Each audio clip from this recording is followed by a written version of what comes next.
You're listening to Nocturnal Nightmares. While the world sleeps peacefully, we open the door to what lies beneath. The stories that surface in silence, the fears that rise in the dark. These are not dreams, they are reminders. Stay with us. And don't close your eyes just yet.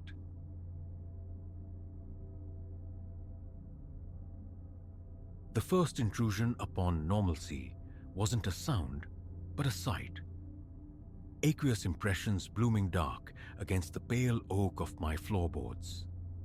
A phantom trail originating from emptiness and leading toward the unseen. They hadn't existed when I'd secured the door hours earlier, departing for the day's obligations. I remained anchored in the threshold, attaché case a leaden weight in my grasp, contemplating the impossible geography of these damp sigils. My sanctuary floated 15 stories above the indifferent city streets. Every window pane was sealed fast. The door, moments before, had yielded only to my key. Time seemed to coagulate around me. My fingers, white-knuckled, clung to the brass doorknob, the cool metal a tether to retreat.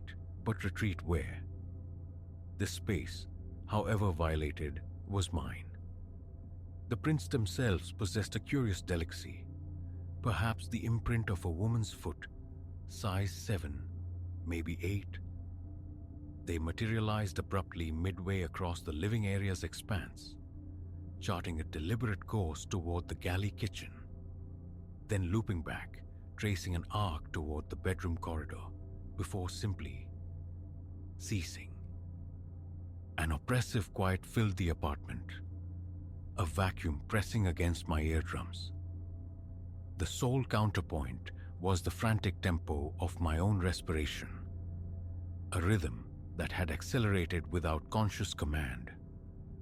The starched collar of my shirt felt suddenly constricting. I fumbled with the knot of my tie, my other hand still fused to the doorknob. A rational imperative screamed, "Search, investigate." Yet my limbs remained stubbornly inert. The climate control system surged to life with a metallic sigh, a mundane sound that nonetheless sent a jolt through my system. My keys, dislodged from nerveless fingers, cascaded onto the hardwood with a sharp, reverberating clatter that echoed through the unnervingly still rooms. "Is someone present?" The query emerged as a ragged croak. Clearing my throat, I projected the words again, louder, into the unresponsive air. "I know you're here." Silence answered, save for the monotonous drone of the ventilation. Finally, volition returned. I relinquished my grip on the escape route, stooped to retrieve the keys, their chill biting into my humid palm, and deposited the cumbersome attaché case near the entrance. Both hands needed to be unencumbered. These weren't mere smudges of moisture.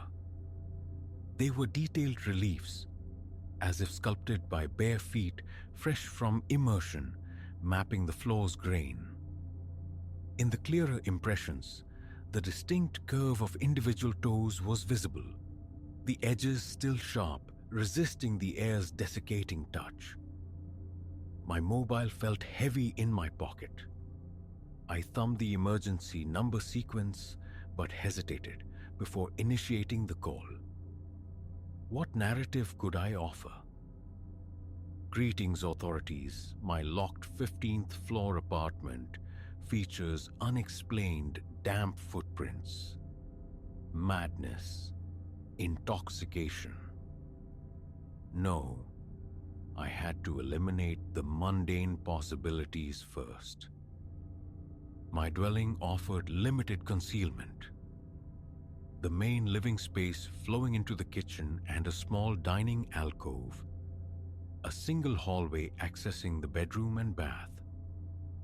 The sodden trail veered kitchenward first. I followed, navigating cautiously around the marks, unwilling to smudge potential evidence. Evidence of precisely what remained terrifyingly undefined. The kitchen presented a facade of normalcy.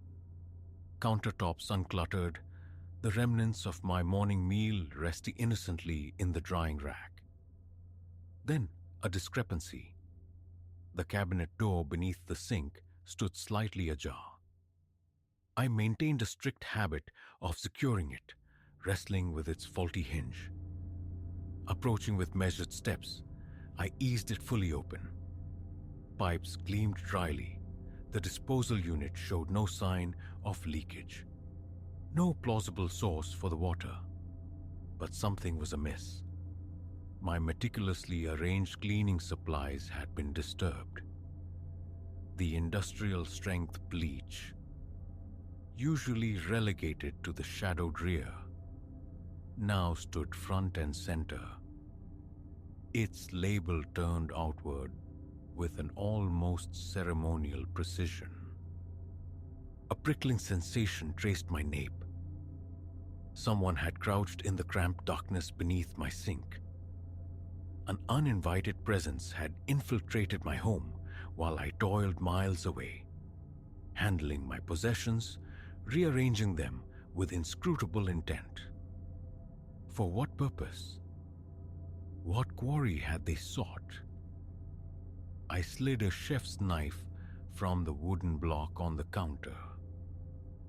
A meager defense, yet its heft offered a sliver of courage as I shadowed the footprints back toward the bedroom corridor. They proceeded down the narrow passage, halting precisely at my closed bedroom door. Intriguingly, fainter, partially evaporated prints overlay the path, suggesting a return journey. I paused outside the door, knife held defensively, straining to detect any sound from within. Nothing. My hand reached for the knob. Its surface felt cool, neutral. Drawing a deep, steadying breath, I twisted it slowly and nudged the door inward. Darkness pooled within. My free hand scrabbled along the wall for the switch, my gaze fixed on the unrevealing void. The overhead fixture sputtered, then flooded the room with sterile light. At first glance, all seemed undisturbed. The bed remained neatly made, the closet doors shut, the windows securely latched. Yet, an intangible wrongness permeated the air. My eyes scanned again, more meticulously. There, the drawers of my dresser were not perfectly flush. I recalled, with absolute certainty, pressing them firmly shut that morning. A necessity, as the lowest drawer possessed a tendency to glide open autonomously. Advancing closer confirmed it. Each drawer bore signs of hurried rifling. Clothes lay rumpled and displaced, a stark contrast to the precise folds I'd left behind. Someone had sifted through my belongings. The closet beckoned next. I approached with renewed caution, the knife point leading. The bifold doors were closed but unlatched. Another deviation from habit, as they too would swing open if not secured. A tremor ran through my hand as I grasped the handle. With a sudden jerk, I flung the doors wide, simultaneously stepping back, weapon poised, empty. Only my garments hung in their usual ranks. But wait, the spacing, the negative space between the hangers was wrong. My peculiar insistence on maintaining a precise 1-inch gap between each hanger, a small bastion against sartorial chaos, had been violated. Some were now jammed together, others separated by conspicuous voids. The closet, too, had been thoroughly searched. Only the bathroom remained. Its door stood open, revealing an unlit interior. The damp trail led directly to its threshold. I flicked the light switch, performing a rapid visual sweep. Initial assessment, normal.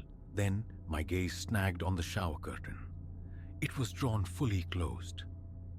I never left it closed, always pulling it back to facilitate drying and thwart mildew. My pulse hammered against my ribs. The knife handle felt slick in my perspiring grip. I stalked toward the tub, reached for the heavy vinyl curtain, inhaled sharply, and ripped it aside. Empty. The porcelain basin was utterly, starkly dry. No lingering dampness, no bead of condensation. Where then had the water originated? Returning to the main room, I retraced the aqueous path once more. Its genesis remained stubbornly fixed in the open space, as though conjured from the air itself. I craned my neck, scrutinizing the ceiling above the point of origin. No stains, no vents, nothing. I re-verified every window lock, secure. The sliding glass door to the small balcony, bolted and alarmed. The front door. The deadbolt had been firmly engaged upon my arrival, and I possessed the sole key. The emergency spare remained undisturbed, taped beneath the fire extinguisher housing in the building's corridor. The logic fractured. None of it computed.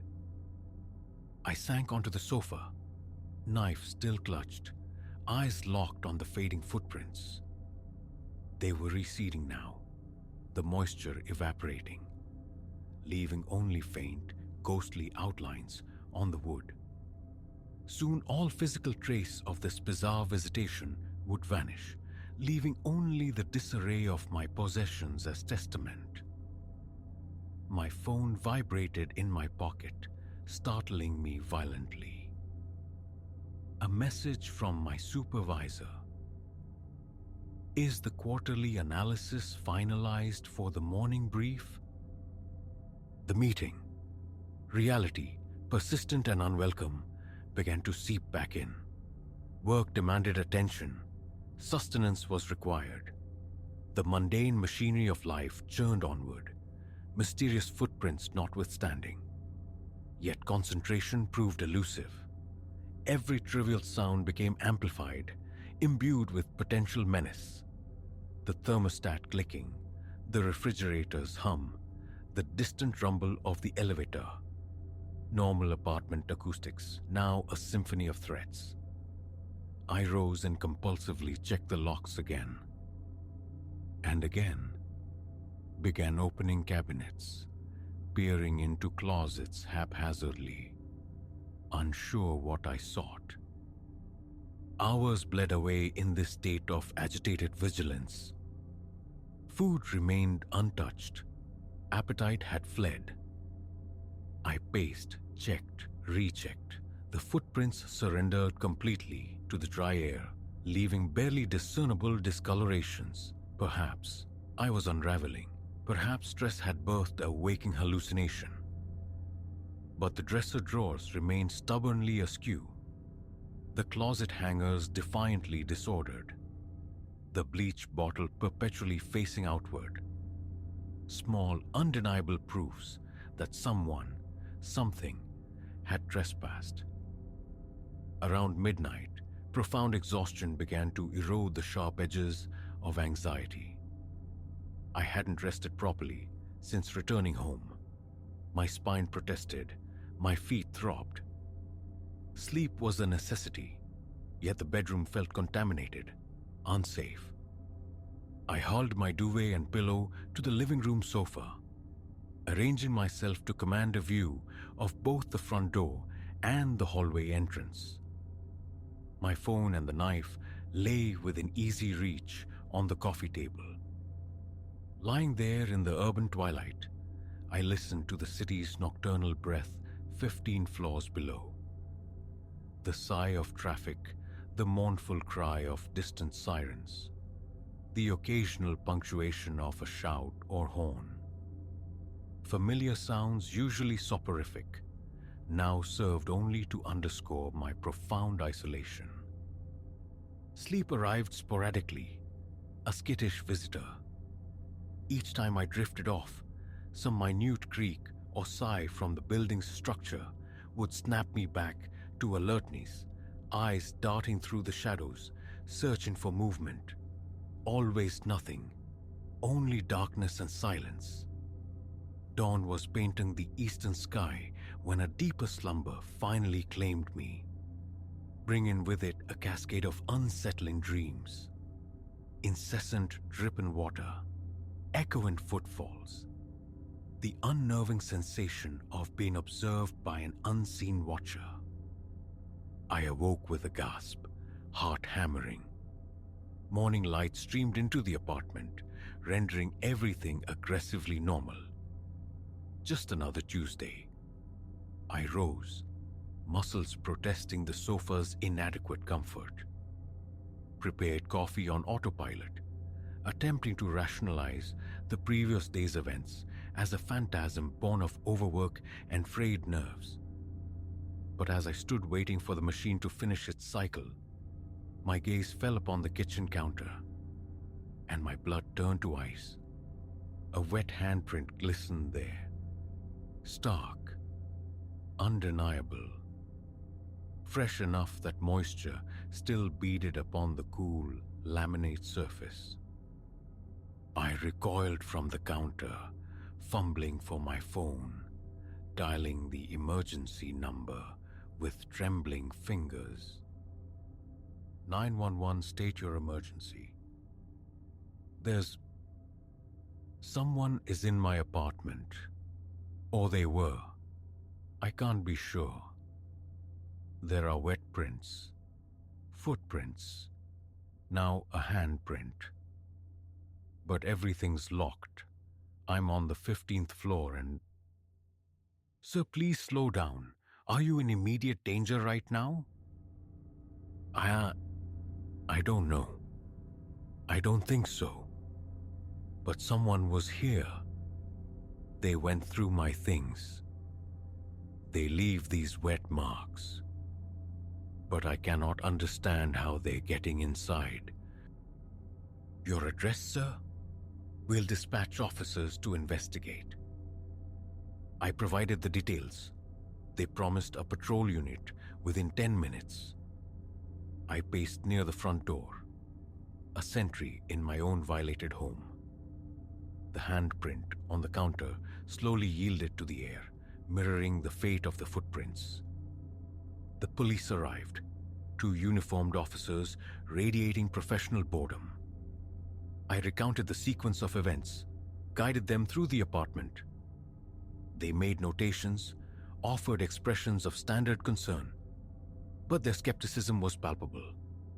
No forced entry, no theft, only disturbed belongings, and my increasingly frantic narrative about ephemeral wet prints that had conveniently vanished. Might want to get those locks changed, one officer suggested mildly. Could be someone duplicated your key. But the deadbolt was thrown when I came home, I countered, voice tight with frustration. And how does that explain prints materializing in the center of the room? They shared a brief, significant glance. The universal sign for dealing with a potential eccentric. We'll file a report, the other stated placidly. Keep vigilant. Call us back if you witness an actual intrusion. They departed. I notified my office I was unwell, then spent the remainder of the day entombed in my living room, watching, waiting. Nothing stirred. Night fell. The prospect of another night on the sofa was unbearable, so I retreated to a hotel several blocks away. hemorrhaging money for a sterile, anonymous room. Sleep remained elusive, though the unfamiliar sounds were less personally menacing. The following day, duty called. Work, meetings, the inescapable demands of normalcy. I couldn't indefinitely sequester myself in borrowed rooms. I had the locks changed, a futile gesture against an intruder who clearly disdained conventional entry. Days slid into a week. Silence reigned. No further aqueous signs. No more unsettling rearrangements. A fragile sense of security began to reassert itself. I returned to my own bed, started dismissing the incident as a singular, inexplicable anomaly. Then, precisely 7 days after the initial event, I returned from work. And there they were again. Wet footprints marring the polished floor. A different configuration this time, leading with unnerving directness straight toward my bedroom door. And this time I knew something awaited me within. But that telling belongs to another time. The insidious nature of fear lies in its power to warp perception, to poison certainty. Every creak of the floorboards, every shadow cast by the setting sun, every minute deviation in the familiar landscape of my home now screams with potential significance. I once prided myself on my powers of observation. Now I am cursed with hyper-awareness. The exact angle of a book on the shelf, the specific resonant frequency of the plumbing at 3 a.m., the precise alignment of hangers in my closet. These details consume me. Others might have fled, sought solace in new walls. A fresh start, but I remain. Because I understand with chilling certainty that distance offers no sanctuary.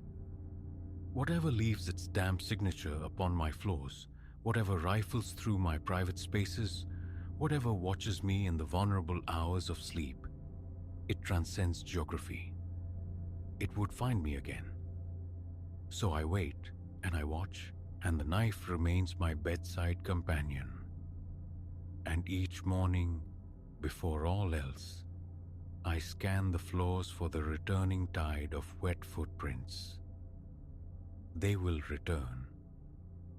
They always do.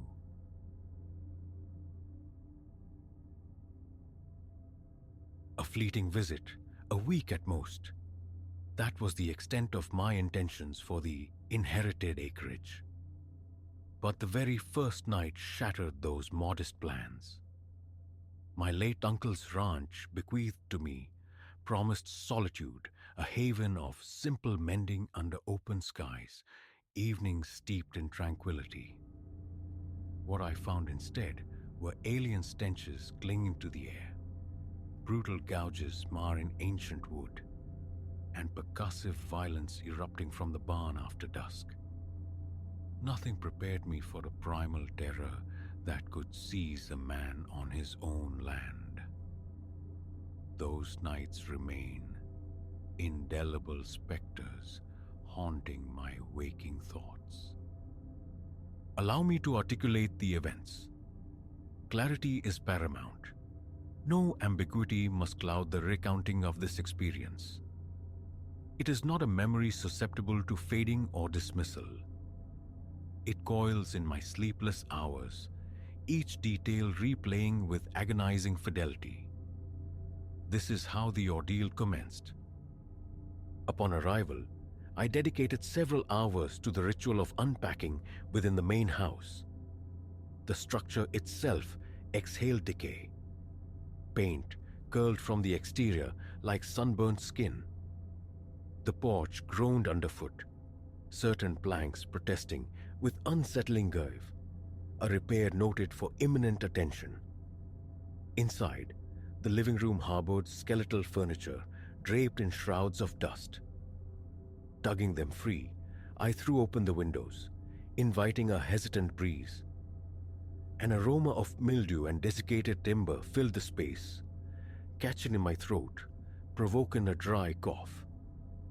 Eventually, locating a broom, I began the mundane task of sweeping.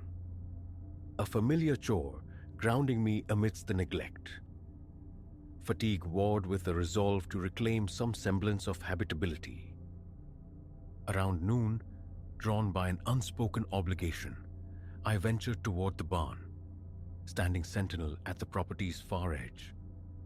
My mother used to relay tales of its antiquity, predating the house itself, erected by some forgotten ancestor for livestock long since vanished. Cracked earth, hard as baked clay, surrounded it, pierced by tenacious weeds. The great barn door, warped and weary, slumped on its corroded hinges. Even yards away, a musty exhalation reached me. Shoving the door yielded a tortured screech from the hinges and unleashed a wave of stagnant air against my face. Within, dust motes danced in the sparse shafts of sunlight, penetrating gaps in the plank walls. The interior yawned empty, save for scattered detritus, rotting timbers, rusted implements, a hulking wooden crate huddled in a corner. The ground, an uneven tapestry of packed dirt and brittle straw, felt strangely cold underfoot. An inexplicable chill traced my spine, a premonition I initially dismissed. My gaze caught on the left wall, arrested by deep, savage scores in the wood, unmistakably claw marks. Each line was a furrow, rough-edged, biting deep. I traced one with my fingers. Its length matched my hand span. They spoke of immense, thick claws. A sudden tightness gripped my chest, my pulse quickening, though I fought for composure. Perhaps some feral animal, trapped and frantic. A plausible, if unsettling first thought.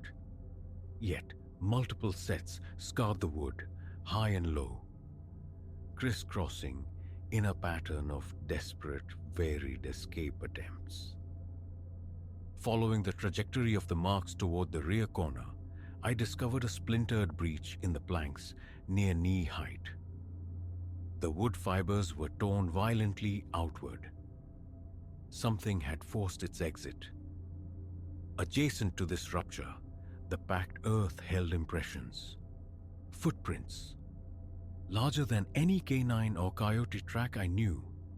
Their shape was aberrant, not a neat paw, but something more splayed, indistinct. A dragging trail accompanied them, suggesting a heavy, limping gait. Crouching, I examined them closer. They led toward the barn's rear before vanishing near a haphazard stack of boards. A wave of profound unease washed over me, my heart hammering against my ribs. Touching the compacted dirt, cold beneath my fingertips, I could discern the vague outline of digits, perhaps talons.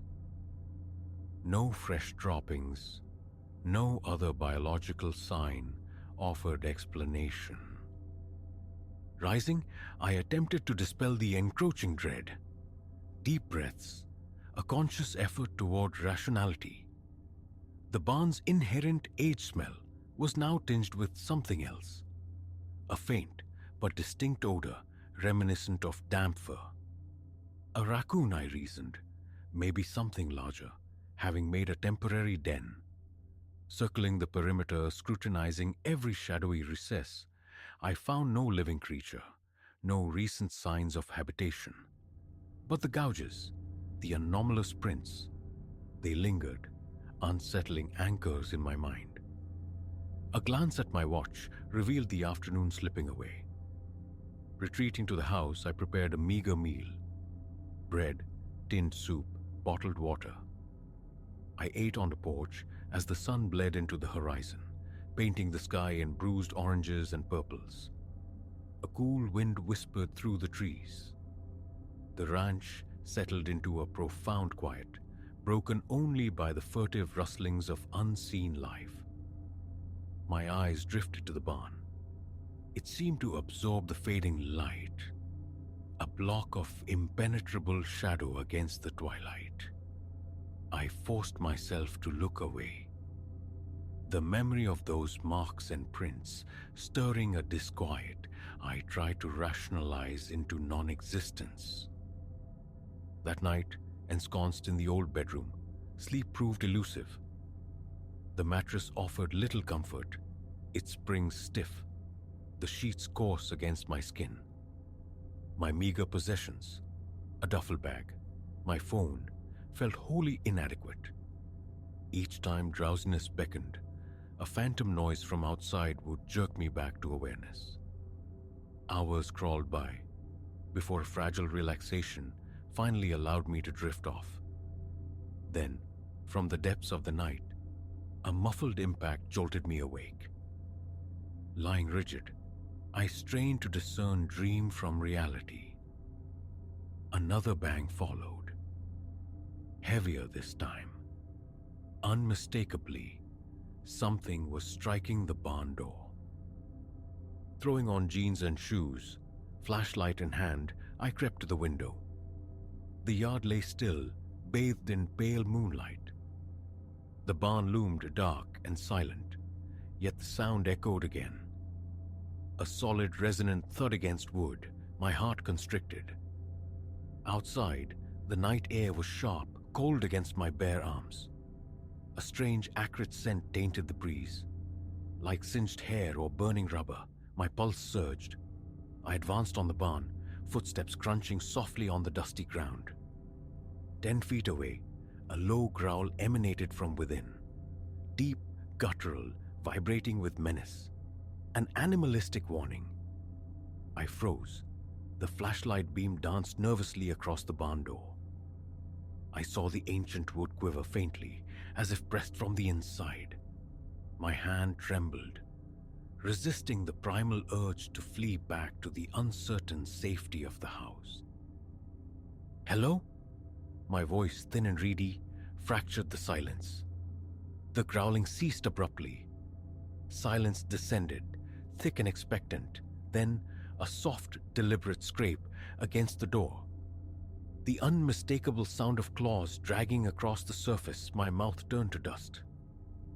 The stench, damp fur overlaid with that burnt quality, intensified, nauseatingly potent. Sweat beaded on my brow despite the chill. Taking a hesitant step forward, I laid a hand flat against the door. It pulsed with a low thud from the other side. Then absolute stillness. I held my breath, listening intently. The flashlight beam jittering uncontrollably. Standing there indefinitely was untenable. Slowly, deliberately, I pulled the barn door open.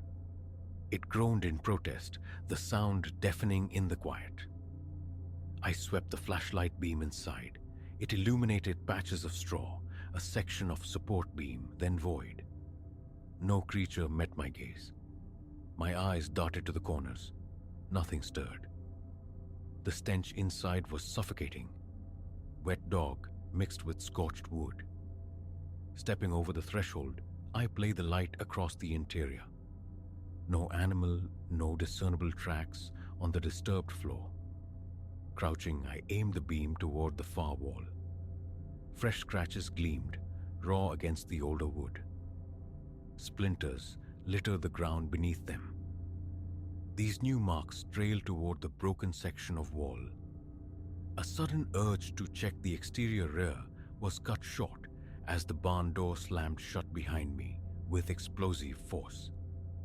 I yelped, nearly fumbling the flashlight. Heart pounding like a drum against my ribs, I spun, fumbled for the handle, and wrenched the door open again. A gust of wind met me as I stumbled back outside. Frantically, I scanned the surroundings, the flashlight beam cutting erratic arcs through the darkness. Nothing moved. My own ragged breathing filled my ears. Exhaustion warred with raw fear. I retreated hastily to the house, bolted the door, and spent the remainder of the night huddled on the couch, every light blazing. My mind churned, proposing explanations. A large stray, a bear, something else entirely. Yet none felt congruent with the evidence. The bizarre configuration of the footprints, the pervasive, unique stench. Besides, bears were unheard of in this region. The ranch geographically isolated from their typical habitats. Morning arrived, finding me stiff-necked and headache-ridden, a bitter taste coating my tongue. I brewed coffee on the archaic stove, seeking warmth and courage in the ritual. Whatever resided in that barn, I was ill-equipped to face it, yet the need for answers gnawed at me. Fortified by caffeine, I donned sturdy boots, gloves, and retrieved a more powerful flashlight. I also grabbed a steel pry bar, anticipating a need for leverage or defense. Under the bright morning sun, the ranch appeared deceptively placid. The barn door hung slightly ajar, just as I'd left it in my panicked retreat. Steeling myself, I entered, methodically searching every nook once more. The offensive odor, though diminished by daylight, still clung stubbornly to the aged wood. Behind crates, beneath boards, along the walls, nothing living, nothing dead revealed itself.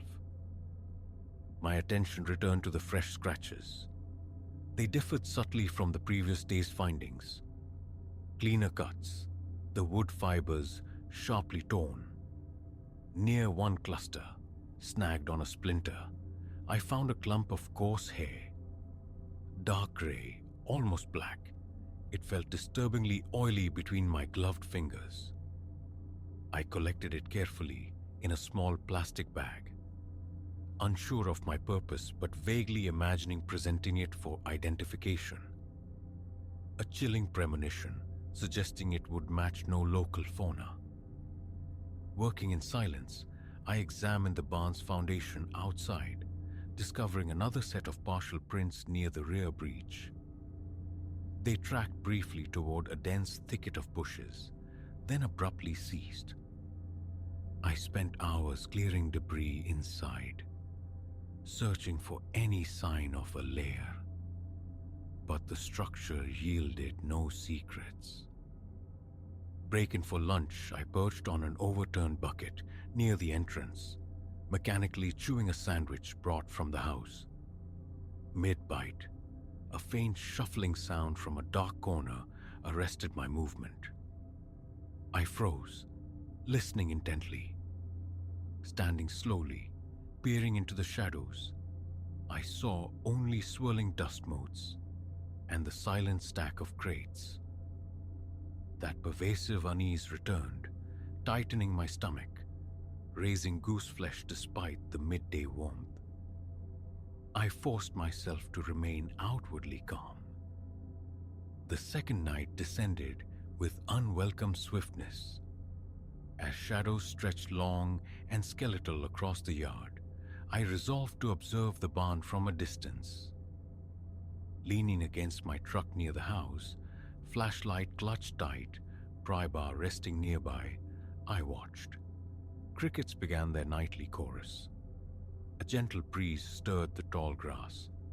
After perhaps an hour, a flicker of movement near the barn door. A rapid blur. The door rattled once, then stilled.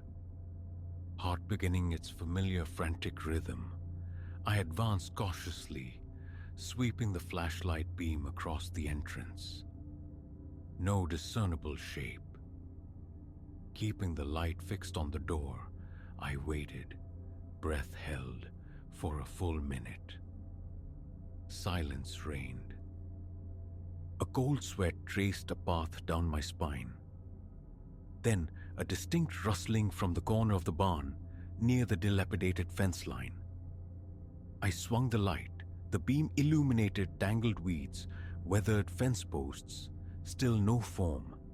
Suddenly, 2 points of light reflected my beam. eyes glinting for a fraction of a second before vanishing behind the fence. I stood paralyzed, breath caught. The spacing seemed too wide for any common nocturnal animal, though distance and darkness made certainty impossible. My hand shook, the flashlight beam wavering. No sound of footsteps reached me, yet I felt an undeniable sense of immense presence lurking just beyond sight. The rustling ceased. The profound solitude of the yard felt like a lie. I knew, viscerally, I was not alone. Something waited in the darkness. The night became a tense vigil, pacing between the house and the barn, desperate for a clear sighting, a tangible glimpse of the source of my terror. But it remained elusive, a phantom presence betrayed only by occasional low growls from within or behind the structure. Proximity always resulted in its disappearance, leaving only the cloying scent of damp fur and, intermittently, that sharp, unsettling odor of char. By dawn, running purely on adrenaline, the desire for answers warred with an escalating urge to simply flee. Over the ensuing days, the grim pattern solidified. Each morning brought fresh evidence. New gouges scarring the wood, more inexplicable footprints near the breach, additional clumps of the dark, oily hair. The barn door bore fresh dents, testimony to nocturnal assaults from within. On several mornings, I discovered patches of wood near the scratches that appeared lightly charred, as if briefly touched by intense heat. The thought of contacting authorities, animal control, a ranger, surfaced but faltered against the sheer strangeness of the phenomena. How could I explain without sounding unhinged? In a futile gesture, I reinforced the barn door with extra planks and heavy nails. It deterred nothing. The nightly banging persisted, the growls echoing across the desolate yard. Sleep became a forgotten luxury. My body ached with fatigue, my nerves frayed thin, startled by every innocuous sound. By week's end, I existed in a state of perpetual hypervigilance. On what would be my final night, the breaking point arrived. Seated in the living room's dusty armchair, bathed in the weak glow of a single lamp, I heard the familiar rattling commence from the barn. A surge of adrenaline, hot and sharp, coursed through me. Hands slick with sweat, I stood, grabbed the flashlight and pry bar, and strode onto the porch. Fear mingled with a desperate, rising anger. Ignoring the frantic hammering in my chest, I marched directly to the barn. The door shuddered violently from within. Raising the pry bar, I struck the reinforced wood hard. "I know you're in there!" The shout tore from my throat, ragged and trembling, a desperate plea for confrontation. A sharp, guttural growl answered, deeper, more resonant than before, vibrating through the very planks beneath my feet. My knees threatened to buckle. The stench of wet fur slammed into me with physical force, choking me, bringing tears to my eyes. Then abruptly, silence fell once more. I stood frozen for what felt like an eternity, pry bar clutched in a white-knuckled grip, breath sawing in my chest. My eyes burned from exhaustion. A fine tremor shook my entire body. The barn door remained inert. The silence pressed down, heavy and suffocating. Taking a stumbling step back, the futility washed over me. I couldn't fight this. I couldn't chase it away. The raw fear surged anew. Leaving the barricade intact, I retreated to the house, locked every door, and resigned myself to waiting for morning, tormented by sporadic knocks and growls, but refusing to venture out again. My body remained coiled tight, nerves screaming. At first light, I loaded my truck with numb efficiency. The house repairs remained unfinished. Locking the doors, casting one final wary glance at the silent barn from a safe distance, I drove away from the property. The entire journey, the rear-view mirror held a morbid fascination, half expecting pursuit. I haven't returned. The ranch remains mine, in name only.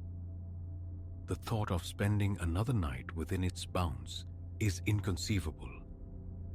I've shared fragments of the experience with trusted friends, omitting the more bizarre details, wary of disbelief or concern for my sanity. The truth remains elusive. No rational explanation accounts for the savage marks, the aberrant tracks, the unholy smells, the sounds in the night. I know only that something resides there, something that fiercely rejected my presence. Its aura saturated those nights, a palpable, hostile entity. That is the unvarnished account. No body found, no definitive identification made. I never saw it clearly, never suffered physical harm. I departed before escalation seemed inevitable.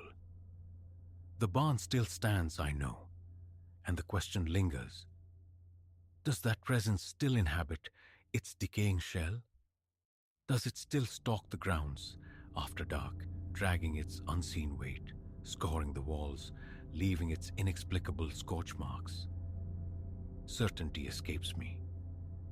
All I possess is the conviction never to set foot near that barn again. That place is irrevocably tainted. The memory persists, vivid and visceral, especially in the quiet hours before sleep. The growls echo in my mind's ear. The stench of damp fur and burnt matter returns potent as if carried on the present air. I don't know if that haunting will ever truly fade. For now, distance is my only solace, my only defense. I hope it is enough.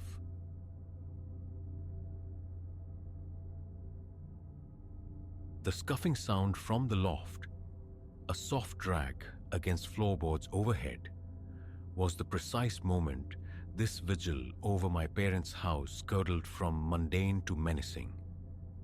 That uppermost door, perpetually secured throughout my memory, now guarded a space occupied by something. In the bone-deep quiet of night, movement stirred above, promising a revelation about why certain thresholds remain uncrossed. A week of solitude was the promise. My parents, finally embarking on their long dreamed-of continental tour, had entrusted the house to me. At 25, the allure of illicit gatherings in their absence had long faded. Their faith was absolute. Besides, the sprawling suburban quiet offered a welcome reprieve from my own city shoebox apartment. For 2 days, tranquility reigned. I tapped away at my remote work in Father's den, raided Mother's meticulously organized pantry, and sank into the unfamiliar calm. Then, the third night fractured the peace. Lost in the flickering blue light of some streaming drama, I registered it. A dull impact, like a sack of grain, dropped originating directly above. An old house, I reasoned initially, built when the 60s were young, prone to nocturnal groans and sighs. But the sound repeated, followed by the unmistakable cadence of footfalls. A frantic pulse hammered against my ribs. The loft, a forbidden zone of childhood, supposedly crammed with precarious stacks of forgotten belongings. Father's justification for the constant lock. Yet Undeniably, something traversed it now. I silenced the television, straining into the pregnant hush. The steps persisted, measured, deliberate, pacing the length of the space above. Then, abruptly, stillness fell. Time stretched, marked only by the frantic thrum in my ears. Eventually, sheer weariness dragged me under, into a restless slumber on the living room sofa. Morning light brought a flimsy attempt at self-reassurance. A trick of the wind, perhaps, or some nocturnal creature navigating the eaves. But ascending the stairs towards the shower, a detail snagged my gaze, chilling the blood in my veins. The loft door, steadfastly locked for all my remembered years, hung slightly open, a dark, beckoning slit. I stood rooted at the foot of the narrow steps, staring upward into that wedge of shadow. Every nerve screamed retreat, urged me to slam it shut, twist a key if one existed, and erase the incident. But curiosity, that insidious human compulsion, held sway. A ragged breath, and I began the ascent. Each tread protested, the creaks echoing unnaturally in the silent house. Reaching the landing, I paused. A final moment of hesitation before nudging the door wide. Dimness pervaded the loft, pierced by a lone circular window at the far end. Dust motes spun lazily in the invading sunbeam, lending the air a strangely sacred quality. It appeared, initially, just as Father had depicted. A repository choked with shrouded furniture and stacked cartons. But as my vision sharpened in the gloom, an anomaly registered. Across the center of the floor, the thick layer of settled dust was disturbed. Footprints marred the gray blanket, distinctly human, and certainly not belonging to any raccoon. My heart hammered a frantic rhythm. I crept deeper into the space. The prints tracked towards a cluster of boxes piled in a corner. Drawing nearer, I saw the topmost carton bore signs of recent violation. Packing tape crudely ripped, the cardboard flaps imperfectly reclosed. Trembling fingers fumbled with the lid. Inside lay albums, scores of them, filled not with the familiar faces of my upbringing, but with older photographs, many stark in black and white, capturing strangers. One album, heavier than the rest, I lifted out. Opening it, the first image stole my breath. A young woman, barely out of her teens, posed before this very house. The resemblance was uncanny. My own dark hair, the same shape to the eyes. Yet the cut of her dress, the gleaming chrome of the automobile beside her, anchored the scene firmly in the 1950s. I turned the stiff pages, revealing more images of her, often alongside a man I presumed her husband.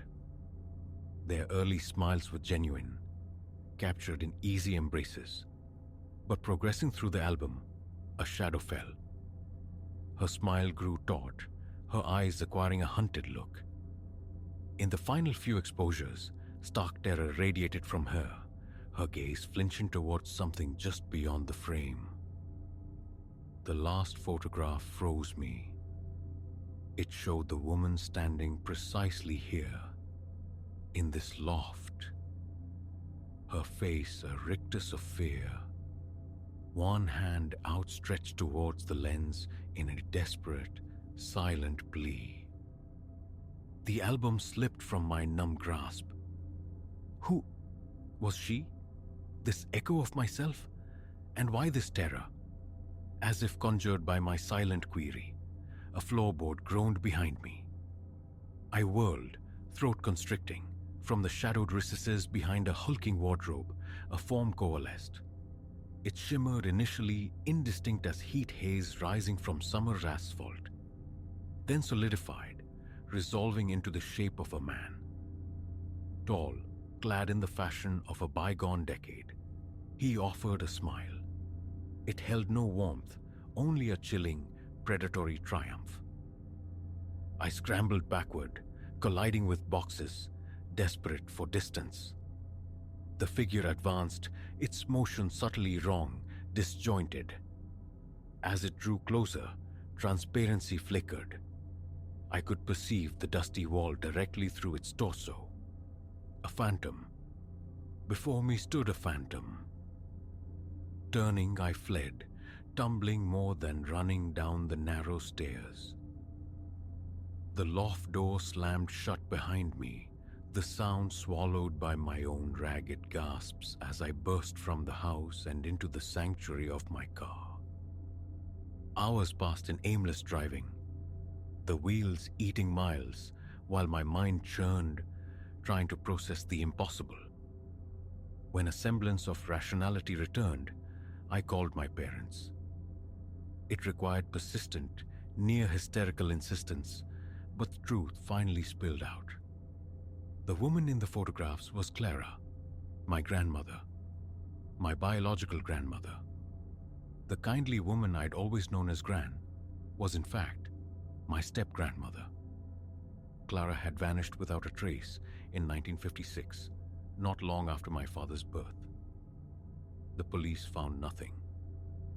Eventually, she was legally declared deceased. My grandfather remarried quietly years later, forging a pact with his new wife to shield my father, and subsequently me, from the painful, unresolved past. They thought they were offering protection, but their carefully constructed silence omitted the most crucial part. It couldn't account for the specter in the loft, the entity radiating malevolence, which had evidently tormented Clara and now inexplicably recognized me. Returning to the house was unthinkable. Instead, I plunged into research, scouring digitized newspaper archives and county ledgers. Before my grandparents' ownership, the house had belonged to a Silas Croft. He had met his end within its walls in 1945, under circumstances veiled in ambiguity. The fragments clicked into a dreadful mosaic. Silas Croft, tethered to the place of his demise, his essence festering over decades into something potent and hostile. He had driven Clara to flee, or perhaps to a fate far worse, and now, sensing a familiar lineage, another woman vulnerable within his domain, he had stirred. This knowledge sits heavy, a toxic secret I cannot fully share. My parents would dismiss it as shock-induced fantasy. Yet the certainty remains. I can never cross that threshold again. A deeper anxiety gnaws at me. What awaits them upon their return? Sometimes, late at night in my own apartment, I catch faint sounds. Soft, deliberate steps that echo the ones from the loft. Sounds no neighbor could make. Fleetingly, in the periphery of my vision, a tall silhouette flickers, dressed in archaic clothes, wearing that same horrific smile. Imagination, I tell myself. The residue of trauma, but a colder conviction resides beneath. Silas Croft is not confined to that dusty loft. He has latched onto me, a parasitic echo trailing me into the city's bright anonymity. Escape feels illusory. So, I burn lights through the night, avert my gaze from mirrors and darkened corners, and offer desperate, formless prayers for a way to exorcise this ancestral ghost before he inflicts upon me the same unknown horror he visited upon my grandmother. Because now I understand. Some doors are inviolable sanctuaries of forgetting. Some truths fester best when buried deep. And the past, contrary to comforting metaphor, sometimes refuses to remain spectral. Sometimes it solidifies, advances relentlessly, and leaves its chilling imprint in the dust of places best left undisturbed.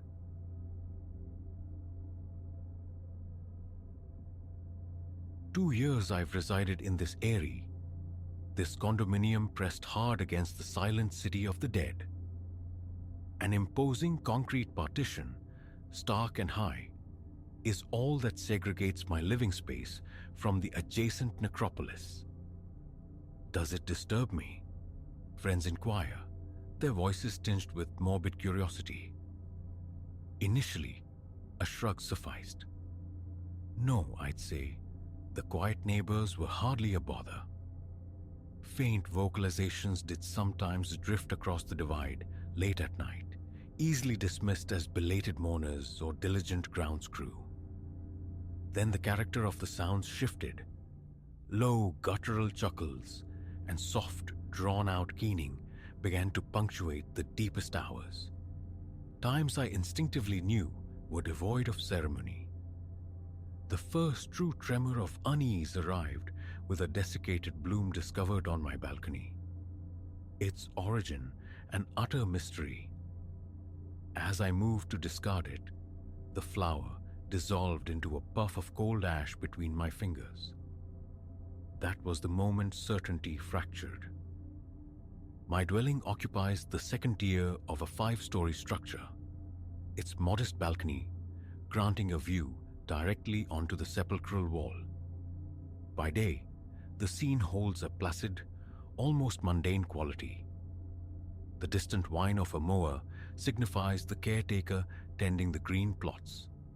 Crows, like obsidian sentinels, occasionally punctuate the wall's grey expanse. Beyond, the grand iron gates of the cemetery stand sentinel, admitting the slow trickle of daytime visitors. Sunlight paints everything in strokes of normalcy. Nightfall, however, bleeds the peace away. Ensconced in my living room, lights extinguished, seeking solace in the flickering television or the printed page, I'd catch murmurs from the other side. Indistinct whispers, low and garbled. My mind would scramble for logic, late tributes perhaps, or an elderly watchman making his rounds. Yet there were instances of laughter, sharp and breathless, devoid of mirth, as if choked back, and sometimes a protracted, undulating moan that raised goose flesh. A sound not of human suffering, but something else. Something dissonant, inexplicable, that resonated deep in the marrow. The first tangible token of alarm materialized roughly a month past. Rising with the dawn, I slid open the balcony door to find a wilted rose resting in a shallow pool of water beside my patio chair. It appeared steeped, yet no rain had fallen. No footprints marred the dew-kissed surface. No sign betrayed a climber's passage. The wall looms nearly 8 feet tall, an impractical barrier to scale without cause. I bent to retrieve the rose, intending to dispose of it. The instant my fingers closed around the stem, an unnatural chill radiated from it, like plunging my hand into frost. Carrying it towards the kitchen bin, I opened my palm, only for the flower to collapse into a fine grey powder. I recoiled, startled, scattering the spectral dust across the floor tiles. Sweeping it up, wiping the spot clean, I detected no scent, only the visual residue of ash. The image, though, refused to be swept away, etching itself behind my eyes. That evening found me seated on the sofa, gaze fixed on the impassive wall, straining to decipher the nocturnal acoustics. The usual faint susurrus persisted, too attenuated for comprehension. Near midnight, nestled in bed, courting sleep, a sudden burst of laughter, distinctly masculine, jolted me upright. It ceased the moment I moved. Peering through the window, into the inky blackness, revealed only the wall summit and the skeletal silhouettes of trees beyond. The angle obscuring any view into the grounds proper. Perhaps, I reasoned, just passes by on the street outside the cemetery perimeter. I retreated to bed. The subsequent week saw the phenomena intensify. I found myself aroused consistently around 2 or 3 in the morning. Sometimes the laughter returned, sometimes the solitary moan. Once, a distinct whisper, too faint to pass the words, yet chillingly proximate, as if uttered directly against the far side of the wall, aimed towards my building.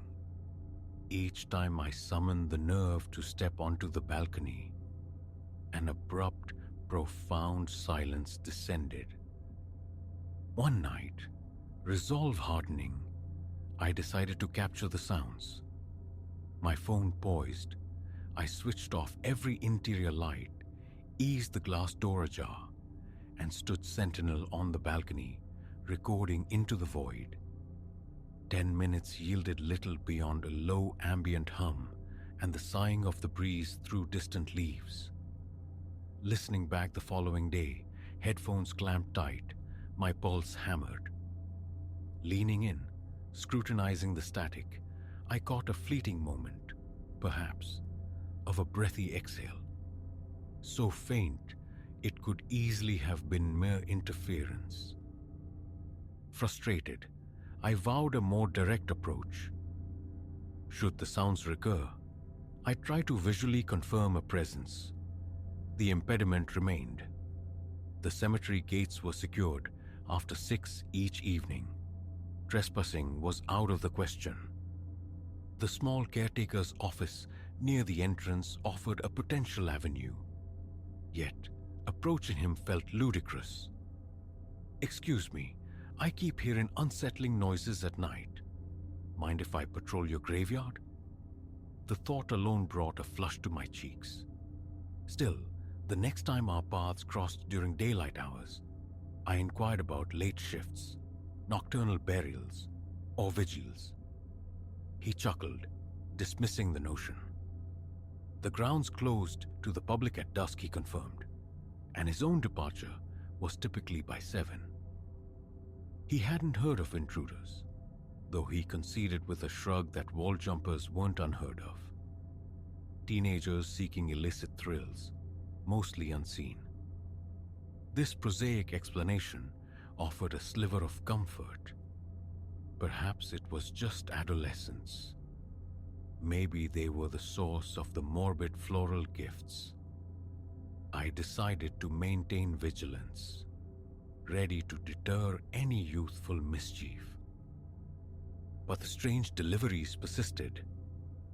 A pair of drooping daisies appeared next, then a solitary white lily marred by brown necrotic spots.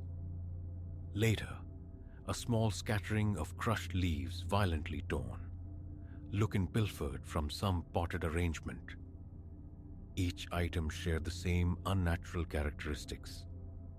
Cold to the touch, crumbling instantly to ash upon handling. Always discovered in the morning, never witnessed arriving. I'd retire for the night, awaken, step outside, and find a new memento mori awaiting me. Determined to unmask the perpetrator, I installed a compact motion-activated camera near the balcony door, angled to survey the modest outdoor space. Linked to my phone, it promised alerts upon detecting movement. The initial 2 nights passed uneventfully. On the 3rd, I awoke near 4 a.m., checked my phone, no notifications, and drifted back to sleep. Morning revealed a wilted chrysanthemum nestled beneath the chair.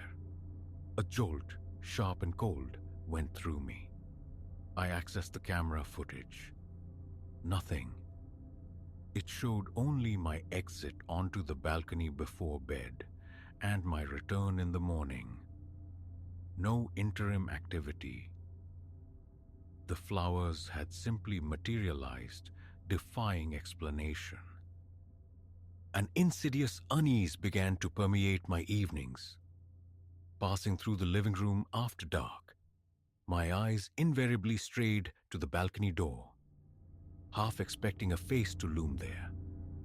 My skin grew clammy, my heart accelerating at perceived noises from beyond the wall.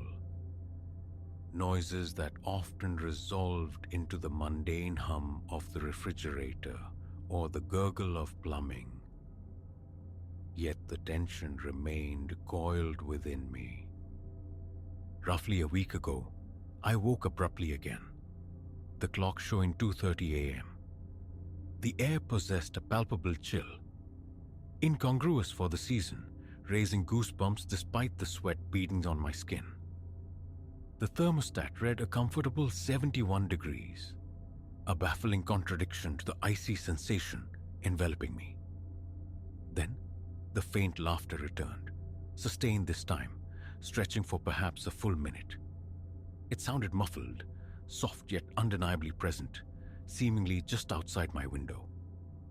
I sat bolt upright, breath held, waiting for the camera alert that never came.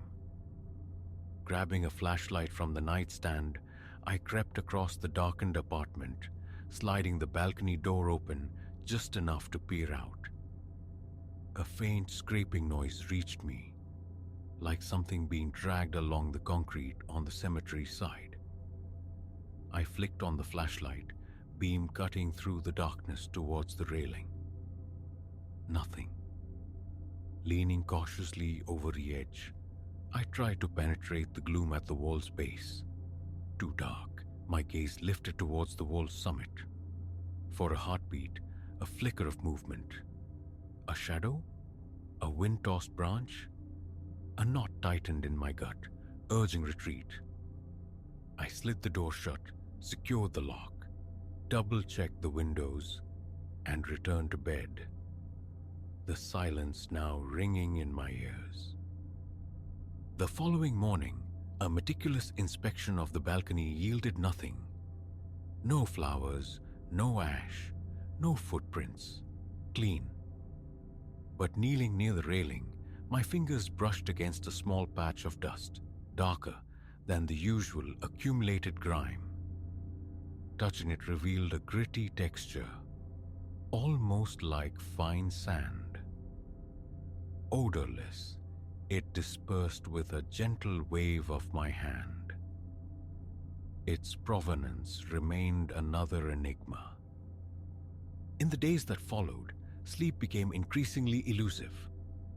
I'd linger late into the night, hyper-alert, finally succumbing to exhaustion around midnight or 1, only to wake feeling drained for work.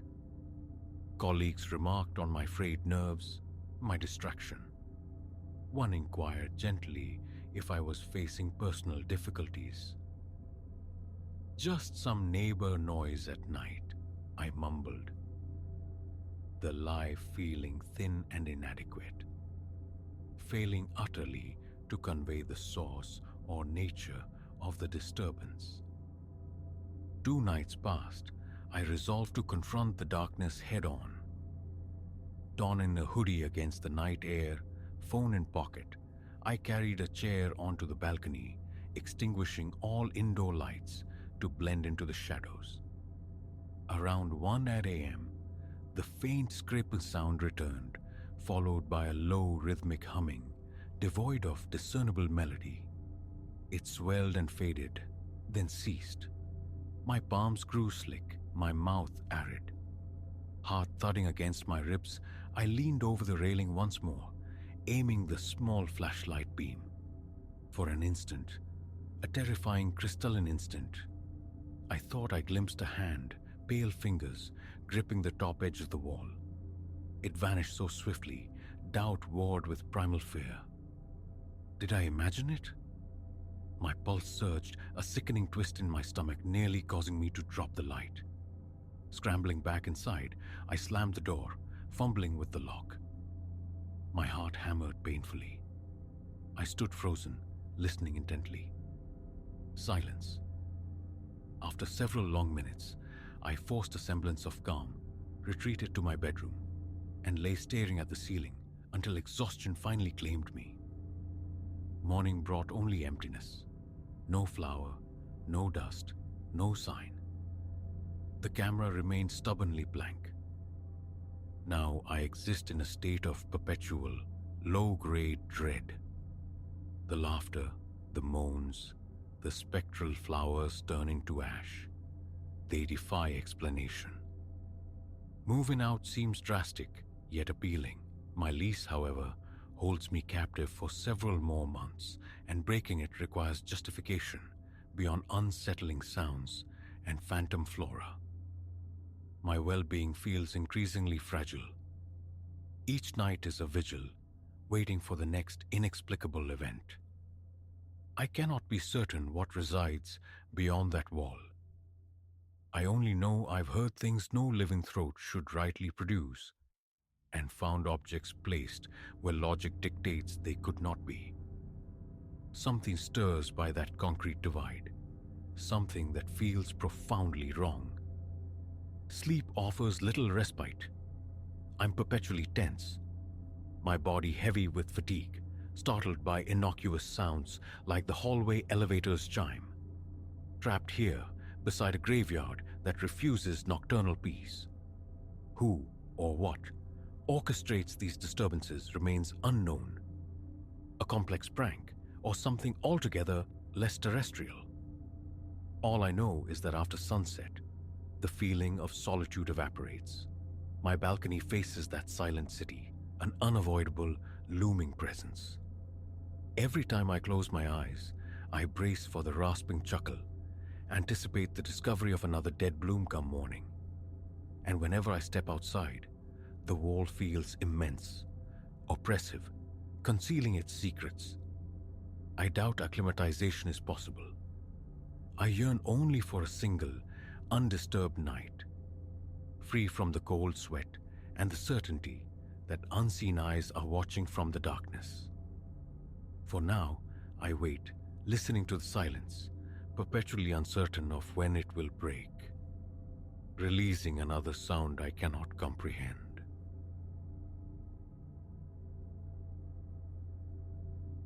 The initial umbral whisper goes to the edge of sight, swift, soundless. The second sent a frantic percussion against my ribs. By the third phantom's emergence, a visceral certainty crystallized. This descent through an unknown quarter wasn't merely ill-advised navigation. It was a meticulously laid snare, and I, its unwitting quarry. Mine was never a spirit deterred by the untrodden path. As Elias, documentarian of the overlooked moment, I courted peculiar locales at unorthodox hours, hunting the sublime frame. This evening promised parity with precedent.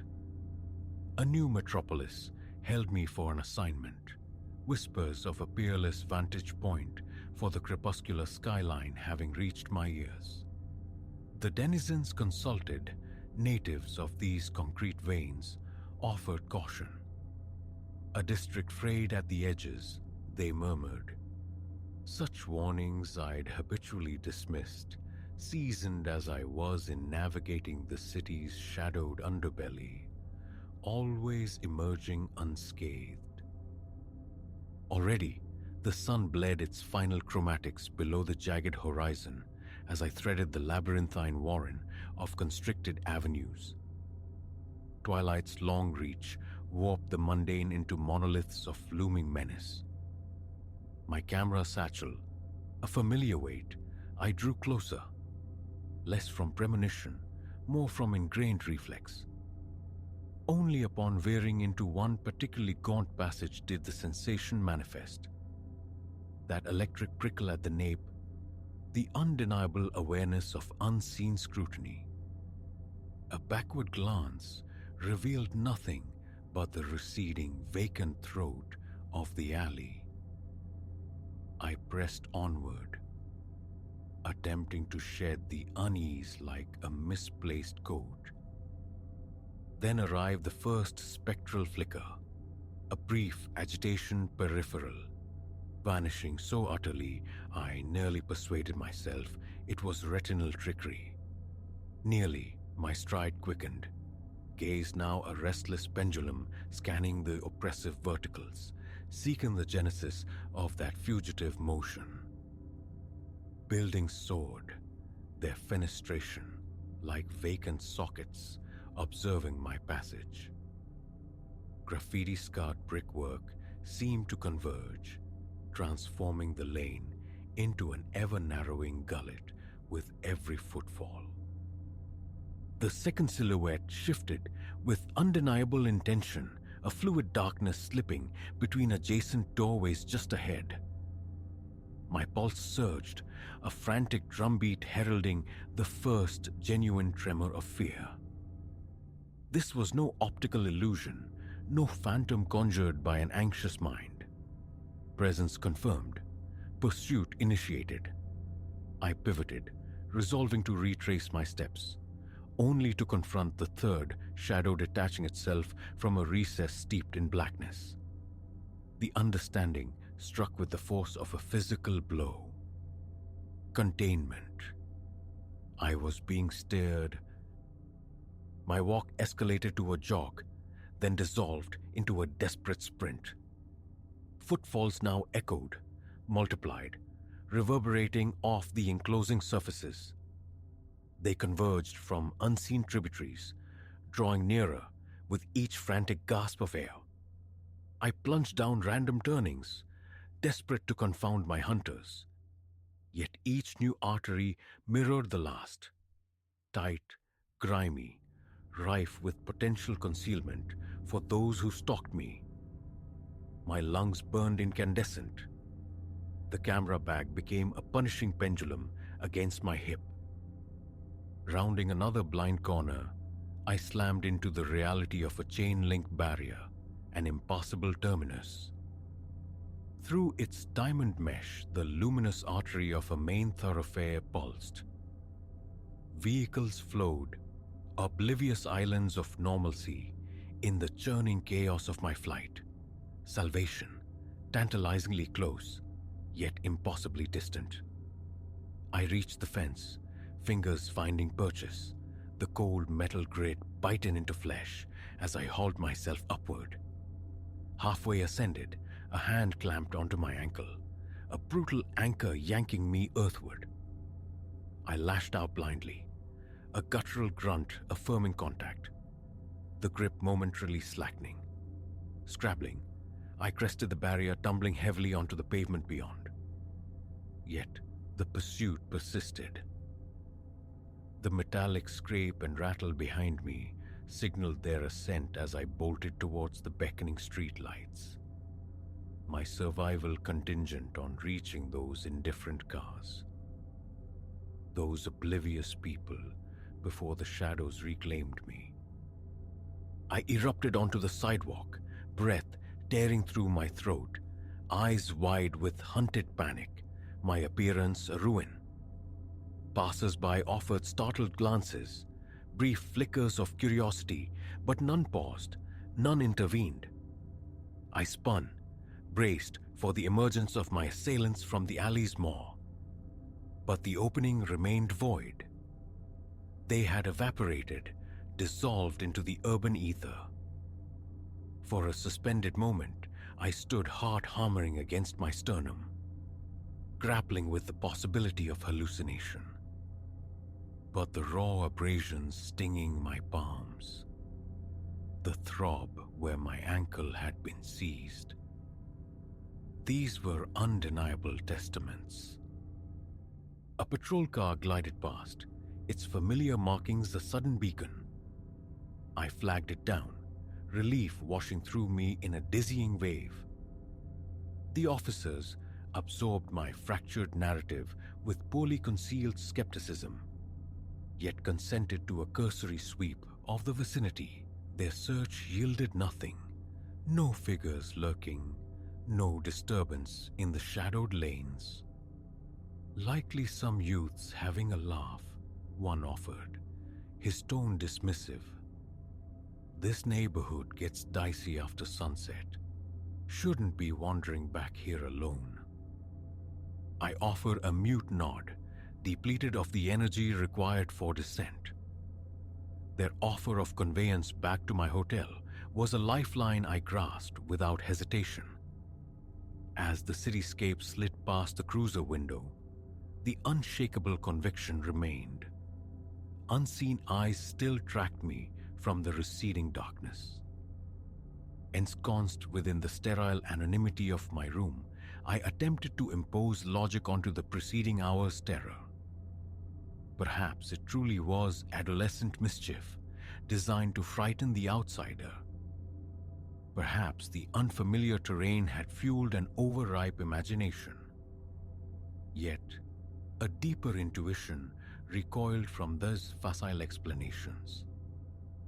The calculated coordination, the unnerving silence, the chilling efficacy of their herding maneuver. This bore no resemblance to random malice. Sleep offered no sanctuary that night. Each creak from the corridor, every distant siren, jolted me upright. The chase replayed itself in an agonizing loop, each decision dissected, each turn questioned. A different route? Adherence to the main roads, heeding the local admonitions. The following morning, against the counsel of my own frayed nerves, I returned. Under the harsh glare of daylight, the district shed some of its nocturnal menace, revealing mere neglect, urban weariness. Camera in hand, I retraced my frantic path, now searching not for aesthetic perfection, but for tangible proof of the night's ordeal. Little remained, save for scuff marks marring the fence at the point of my desperate scramble. But as I turned to depart, an anomaly snagged my attention. There, emblazoned upon a wall, partially obscured by a hulking dumpster, resided a symbol, a stylized oculus nested within an equilateral triangle. It resonated with no known meaning, yet its stark geometry sent an icy frisson down my spine. I captured its image and retreated swiftly, feeling unnervingly exposed even under the midday sun. Back in the refuge of my hotel, hours bled into digital excavation, seeking significance for the cryptic sigil. My inquiries spiraled into a vortex of fringe theories and metropolitan folklore.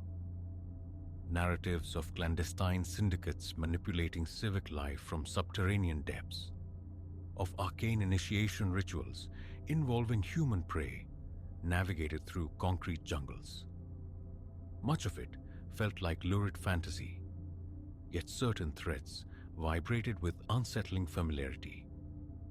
The synchronized pursuit, the abrupt cessation upon potential observation, the territorial marking left in its wake. The parallels to my experience were too resonant to dismiss entirely. I never did capture that skyline panorama. The remainder of my assignment was fulfilled with compositions born of caution. Well-lit, populous locales, devoid of intrigue or risk. The commission completed, I fled the city, a constant backward-glancing vigilance accompanying me to the airport threshold. In the intervening years, a profound caution has infiltrated my craft. I cleave to illuminated thoroughfares, to spaces teeming with life. Solitary nocturnal expeditions in alien territories are relics of a former self. Some might label this transformation paranoia. I recognize it as prudence born of terror. Yet, sometimes submerged in the solitary glow of my editing suite late at night, a peripheral aberration in a photograph, a shadow misplaced, a figure blurred at the frame's edge, will resurrect the memory, the breathless flight through those those suffocating alleys, the symphony of pursuing footsteps echoing in the confined dark. Their identities, their motives, remain shrouded.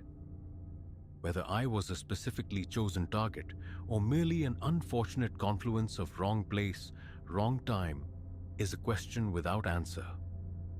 This much, however, I comprehend. Maps omit vast territories within our cities. Entities dwell within the chiaroscuro, unseen by the inhabitants of the illuminated world. And sometimes, through carelessness or misfortune, one might stumble across the threshold into their domain.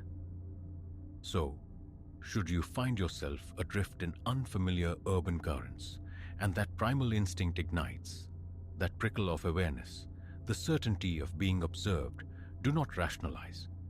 Do not hesitate. Flee. Flee towards the light, towards congregation, towards sanctuary. For you cannot know when a convenient passage might transmute into something infinitely more perilous. And should your path ever intersect with that symbol, the eye within the triangle, reverse your course. Retreat. Some enigmas are best left undisturbed, some realms best left uncharted. Because once you have glimpsed the denizens of the shadows, a complete return to the light becomes an impossibility.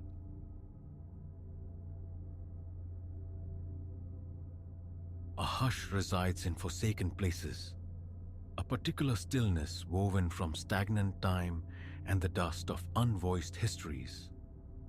It descended the instant Silas breached the threshold of the old sea tower, a palpable weight compressing the air, making each inhalation a conscious effort.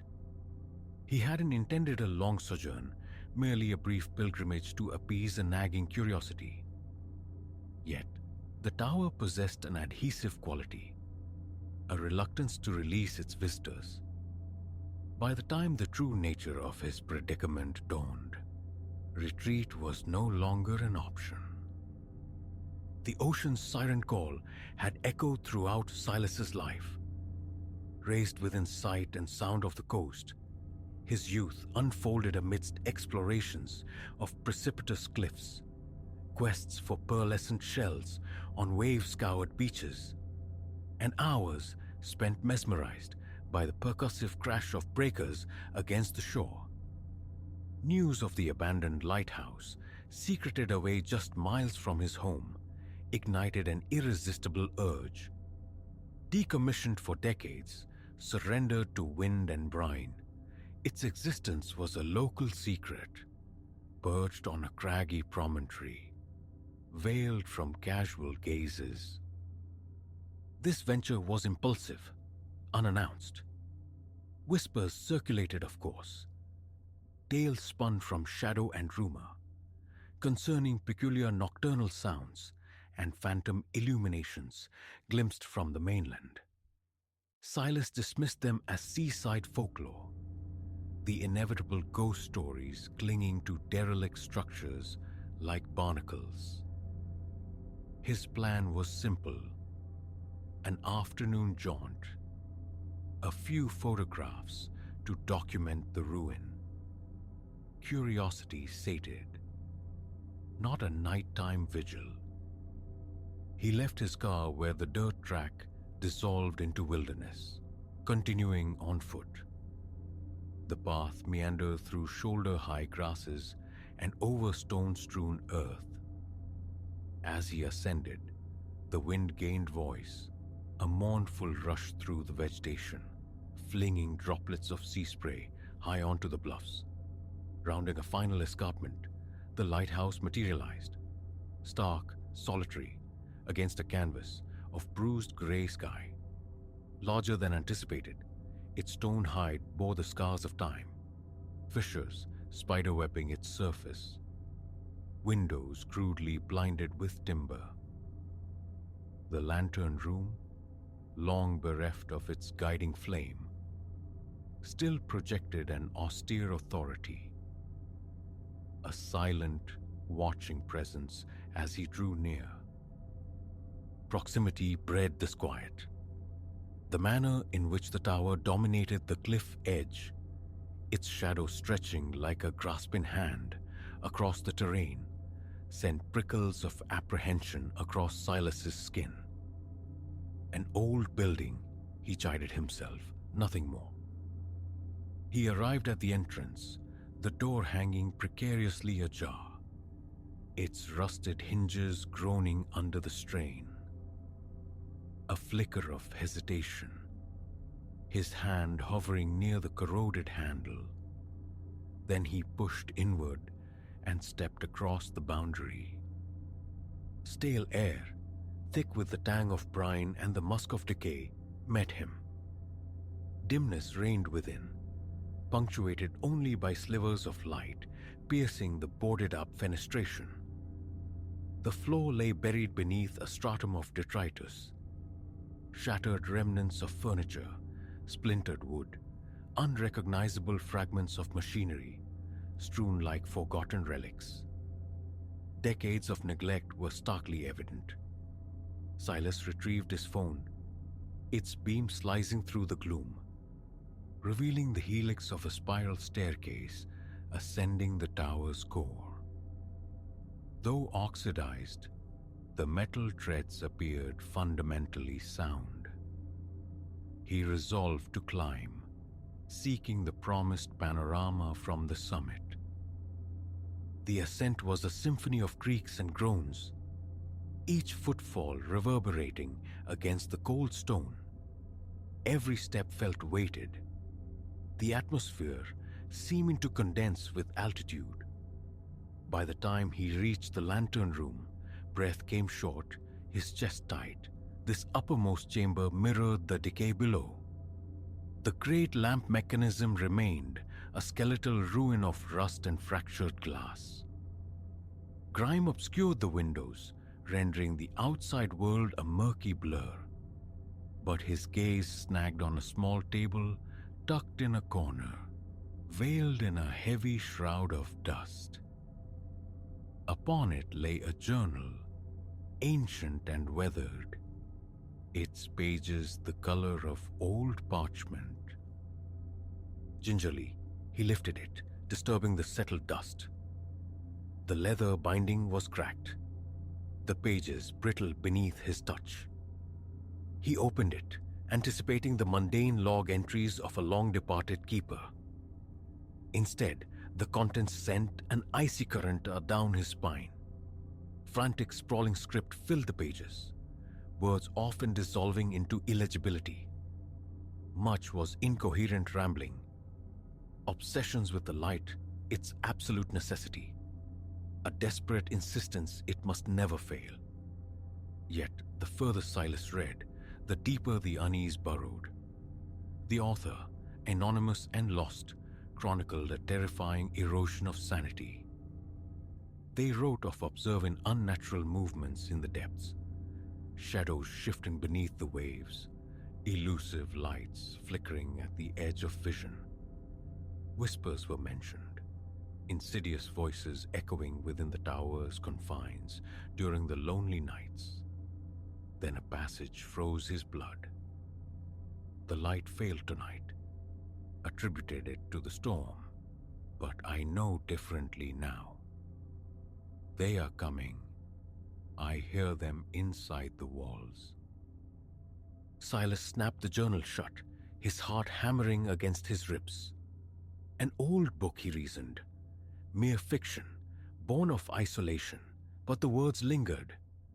The escalating frenzy of the handwriting, the palpable desperation staining the final entries. He replaced the journal, his eyes darting around the confined space, suddenly feeling acutely vulnerable. It was then he heard it, a faint, rhythmic tapping, emanating from somewhere below. He froze, straining to listen. The wind howled outside, rattling the window boards, but this sound was distinct, measured, deliberate, as if knuckles rapped against the interior stone. He pivoted towards the stairs, his phone's light trembling as he directed it down the spiraling descent. The tapping persisted, gaining volume, and a cold perspiration slicked the back of his neck. He was not alone. A primal urge screamed for flight, to plunge back down the stairs and burst free from the lighthouse's suffocating embrace. Yet, an unseen force held him fast. Perhaps fear paralyzed him. Or maybe it was the strange, clawing atmosphere that had permeated the very stones. Whatever its nature, movement failed him. Silence fell abruptly. The ensuing quiet was almost deafening. Outside, the wind subsided momentarily, leaving only the ragged sound of Silas's own breathing. He risked a step towards the stairs, pulse thundering. Before he could take another, it came again. A voice, soft, barely above a whisper, yet seeming to resonate from the very fabric of the walls. Turn it back on. Raw terror surged through him. He stumbled backward, the phone slipping from his nerveless fingers, clattering onto the floor. The beam flickered, faltered, then extinguished, plunging the room into absolute blackness. He scrabbled blindly, hands shaking, searching the floor for the lost light. The voice returned, louder now, imbued with an unnerving insistence. Turn it back on. His fingers closed around the phone. He thumbed it back to life, the beam wavering wildly as he swept it across the room. Nothing. Empty just as before. But the voice hadn't originated outside. It had come from within. Breathing shallowly, Silas retreated towards the stairs, his thoughts chaotic. Escape. Now, but as he reached the top step, the floorboards groaned beneath him, and suddenly, the immense weight of the tower seemed to coalesce, pressing down, as if the structure itself was sentient, observing, waiting. He bolted, taking the stairs 2, 3 at a time, his frantic footsteps echoing thunderously in the confined shaft. The air grew colder as he descended, the tapping resuming, louder still, urgent, demanding. By the time he reached the ground floor, his heart felt dangerously close to bursting. He flung the heavy door outward and collapsed into the daylight, gulping the cold, clean air as the wind lashed his face. He didn't stop running until he reached the cliff's edge, the lighthouse standing behind him.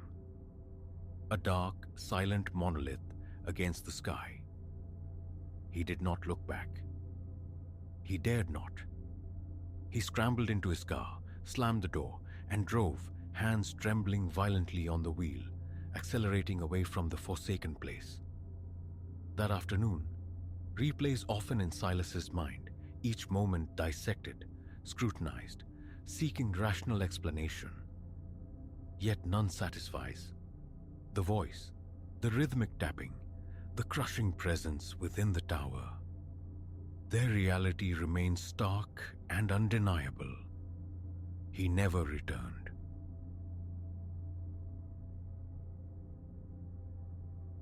The lock's tumblers surrendered with a weary sigh, a sound of finality that traced a cold path along my vertebrae, as the heavy door groaned inward, parting the threshold to reveal the cabin's shadowed, timbered heart.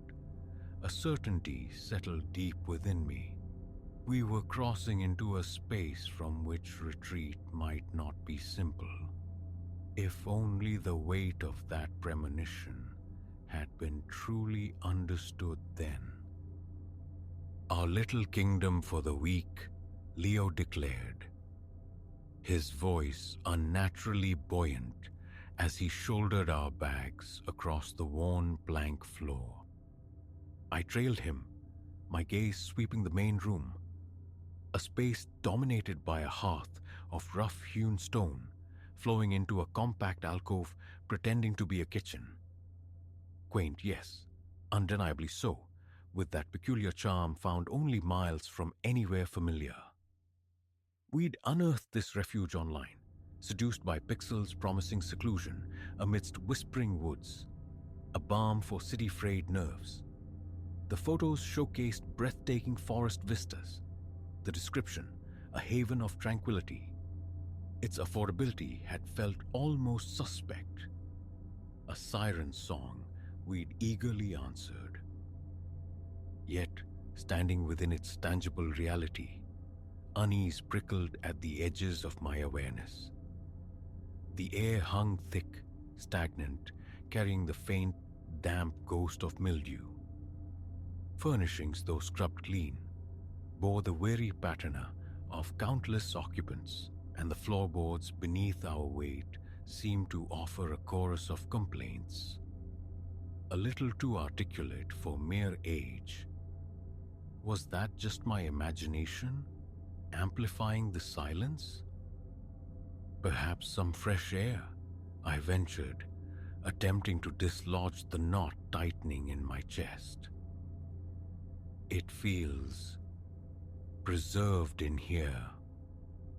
Leo, ever the optimist, nodded readily and wrestled with the nearest window. Wood scraped against wood in stubborn resistance before finally yielding with a protracted groan. Seems they prefer it sealed, he chuckled, oblivious. A smile flickered across my lips, weak and unconvincing. The window's reluctance felt pointed, somehow, as though the cabin itself resented the intrusion of the outside world.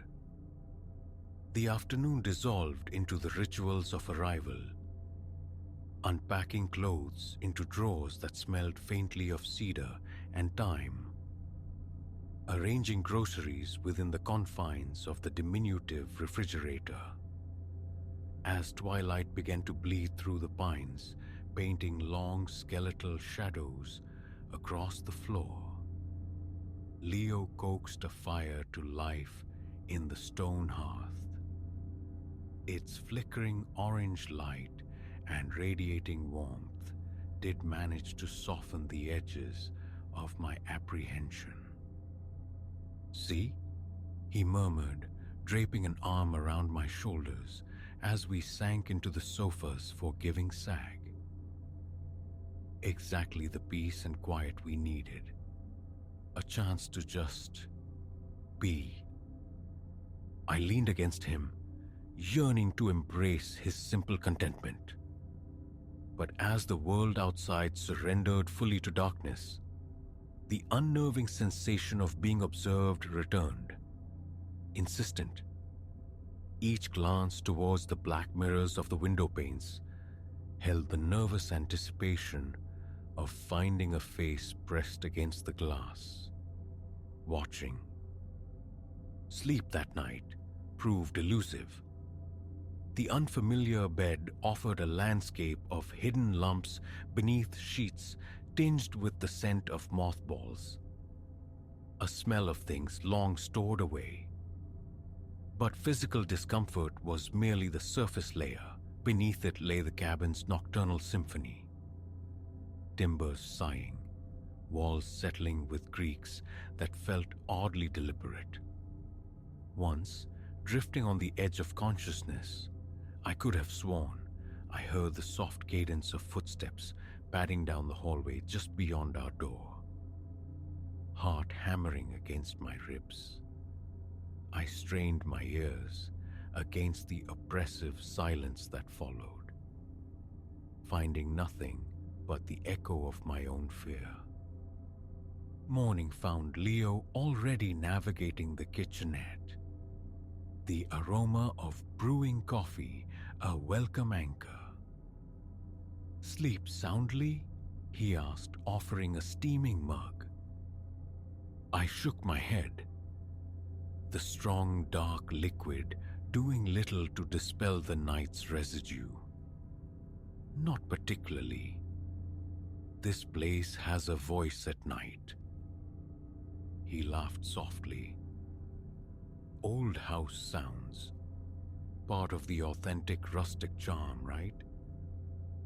The urge to recount the phantom footsteps, to articulate the growing dread, warred with my desire not to poison our escape with what felt like burgeoning paranoia. Let's hike after breakfast, I suggested instead, seeking solace in the sanity of daylight and motion. The forest embraced us, a cathedral of towering pines, filtering sunlight into dappled patterns on the mossy floor. For several hours, navigating trails barely etched into the earth, the cabin's unsettling atmosphere receded.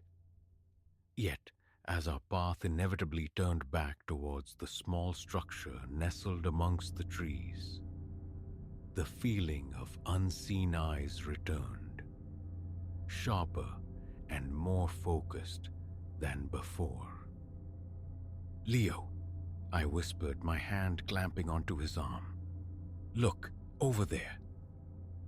His gaze followed mine towards a narrow gap between two ancient distant trees.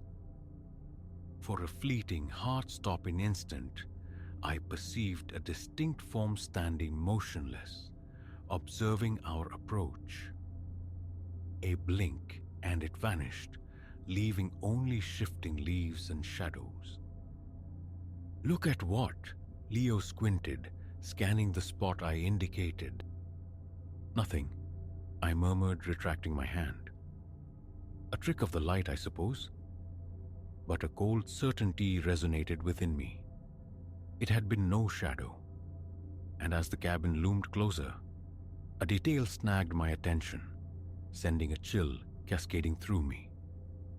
The window, the one we'd fought to open the previous day, was now shut tight, latched from within. "Did you close that window before we left?"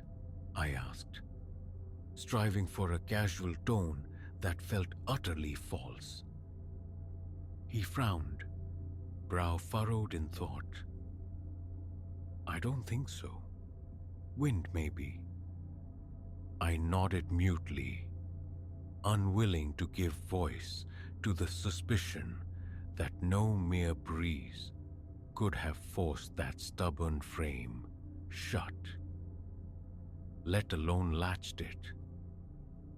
And surely, such an event would have produced a sound.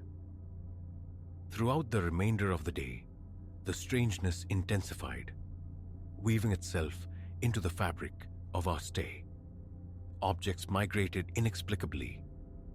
A book left on the bedside table appearing on the mantelpiece. Car keys vanishing from the hook only to reappear in a coat pocket. Pockets of unnatural gold materialized in random corners, defying the summer warmth and permeating everything. That unshakable, persistent sensation of being scrutinized by an unseen watcher. That night, tucked into the lumpy bed, the familiar nocturnal sounds began their performance.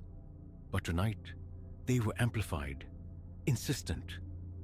The groans and creaks were joined by a distinct, unsettling noise, like something heavy being laboriously dragged across the floorboards above, or perhaps below. "Leo," I hissed, shaking his shoulder urgently. "Did you hear that?" He surfaced from sleep, rubbing his eyes. "Hear what?" His question was cut short by a sudden, resonant thump from the direction of the living room, the sound of significant weight hitting the floor. Leo's eyes flew open, instantly alert. "Okay," he breathed, throwing back the quilt. "Heard that. Stay put. I'll check. No. My fingers dug into his arm. We go together. We crept down the narrow hallway, Leo leading. The beam of the flashlight he'd snatched from the nightstand slicing through the absolute darkness. The trembling circle of light danced across familiar objects, revealing nothing amiss. The living room sat silent, precisely as we'd left it hours before. "See?" Leo whispered, though the tremor in his voice betrayed his attempt at reassurance. Probably just an animal outside. We were turning to retreat back to the relative safety of the bedroom when my eyes caught something incongruous on the low coffee table. Beside the novel I'd been reading lay a small dark object, a leather-bound journal, aged and worn. It hadn't been there earlier. Of that, I was utterly certain. With hands that trembled betraying my outward calm, I lifted it. The pages, brittle and yellowed, were filled with dense, spidery handwriting, the ink faded by decades. As my eyes scanned the looping script, a frantic rhythm began to build in my chest. It was a diary, penned by a woman named Clara, a resident of this cabin long ago. Her entries chronicled escalating unease, whispers of strange happenings, objects moving with unseen hands, disembodied voices that murmured in the dead of night. She wrote of a presence, an entity she felt growing within the cabin's walls, something ancient and deeply malevolent.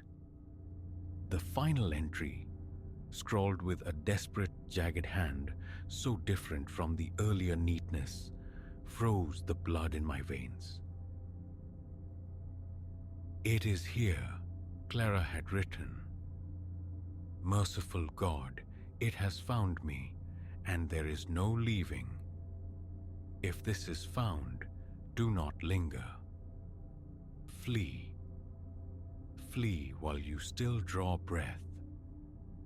I looked up, meeting Leo's gaze, my face surely a mask of terror. "We have to get out of here," I choked out. "Right now." He opened his mouth, perhaps to argue, perhaps to question, but the words died unspoken.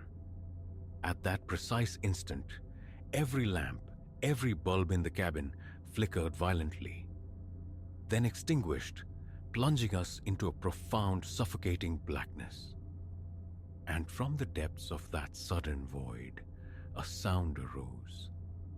Low, guttural, undeniably amusement. A chuckle that scraped against the silence. There was no hesitation, no discussion. Fueled by primal terror, we scrambled for the essentials, phones, car keys, and lunged for the front door. It resisted, sticky and heavy, as if held fast by an opposing force. A final desperate shove from both of us sent it flying open onto the moonless night. We sprinted across the crunching gravel of the driveway, bare feet heedless of the sharp stones. As Leo fumbled frantically with the car keys, a morbid compulsion made me glance back towards the darkened cabin. Framed in the upstairs window, illuminated by some internal unholy light, was a face. Not human. Twisted, ancient, impossibly evil. Its mouth stretched wide in a grotesque silent rictus of a smile. The engine caught, roared defiance into the night, and tires screamed as we tore away from that place, leaving dust and dread billowing behind us. We drove without speaking, propelled by adrenaline, until the comforting, mundane lights of the nearest town appeared on the horizon. We found refuge in a sterile motel room, spending the remaining hours until dawn huddled together, starting violently at every creak of the building, every distant sound. In the rational light of morning, the temptation to rationalize, to dismiss the night's horrors as shared hysteria or overtired imaginations was strong. Yet, the visceral memory, the shared terror, was undeniable. We knew our belongings remained behind. We never considered retrieving them. A call to the rental agency, a vague explanation of a family emergency, was met with surprising acquiescence. Even the offer of a partial refund. Weeks passed before the immediate grip of the nightmares loosened enough for us to dare investigate. Online searches, hesitant at first, then increasingly focused, unearthed the cabin's shadowed history. It was a place with a reputation. Story after story echoed our experience. Renters fleeing in the dead of night, babbling about inexplicable phenomena, spectral sightings. And then there were the others, the ones who hadn't fled. The disappearances filed away as unsolved mysteries, lingering question marks attached to the cabin's secluded address. We count ourselves among the fortunate, the ones who escaped. But sometimes, in the deepest hours of the night, when the house is still and the world outside is hushed, I feel it again. That cold, watchful presence. And I can't help but wonder if some fragment of the darkness that resided in that cabin, that thing with the terrible smile, didn't somehow follow us home.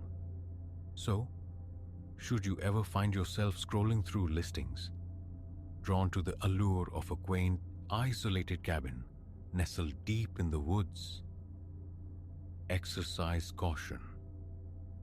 Sometimes, the most idyllic retreats harbor the deepest shadows. And sometimes, the things that stir in the darkness are terrifyingly real.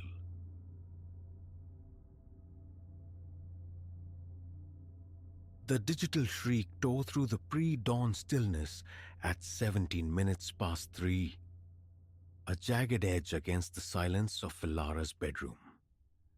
She surfaced violently from sleep, heart a frantic drum against her ribs as her hand scrabbled across the nightstand. An unknown number glowed starkly on the screen. A flicker of reason urged her to let the void answer. But something else, a primal pull, a morbid curiosity, compelled her fingers to accept the call. Yes? Her voice was a rough murmur, thick with the residue of dreams. I observe you, Ilara, came a response like rust scraped over velvet. Perhaps thicker drapery is in order. She bolted upright, sleep instantly incinerated. Her gaze flew to the window where the curtains hung, suddenly feeling as flimsy as cheesecloth, utterly permeable to the unseen gaze she now felt boring into her from the outer darkness. "Who is this?" she demanded, the words striving for solidity but edged with an undeniable tremor. A low chuckle echoed down the line, cold as grave dirt, raising the hairs on her arms.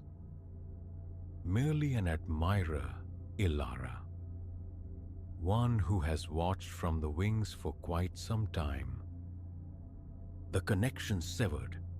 Her hand, shaking, replaced the phone. A prank, surely.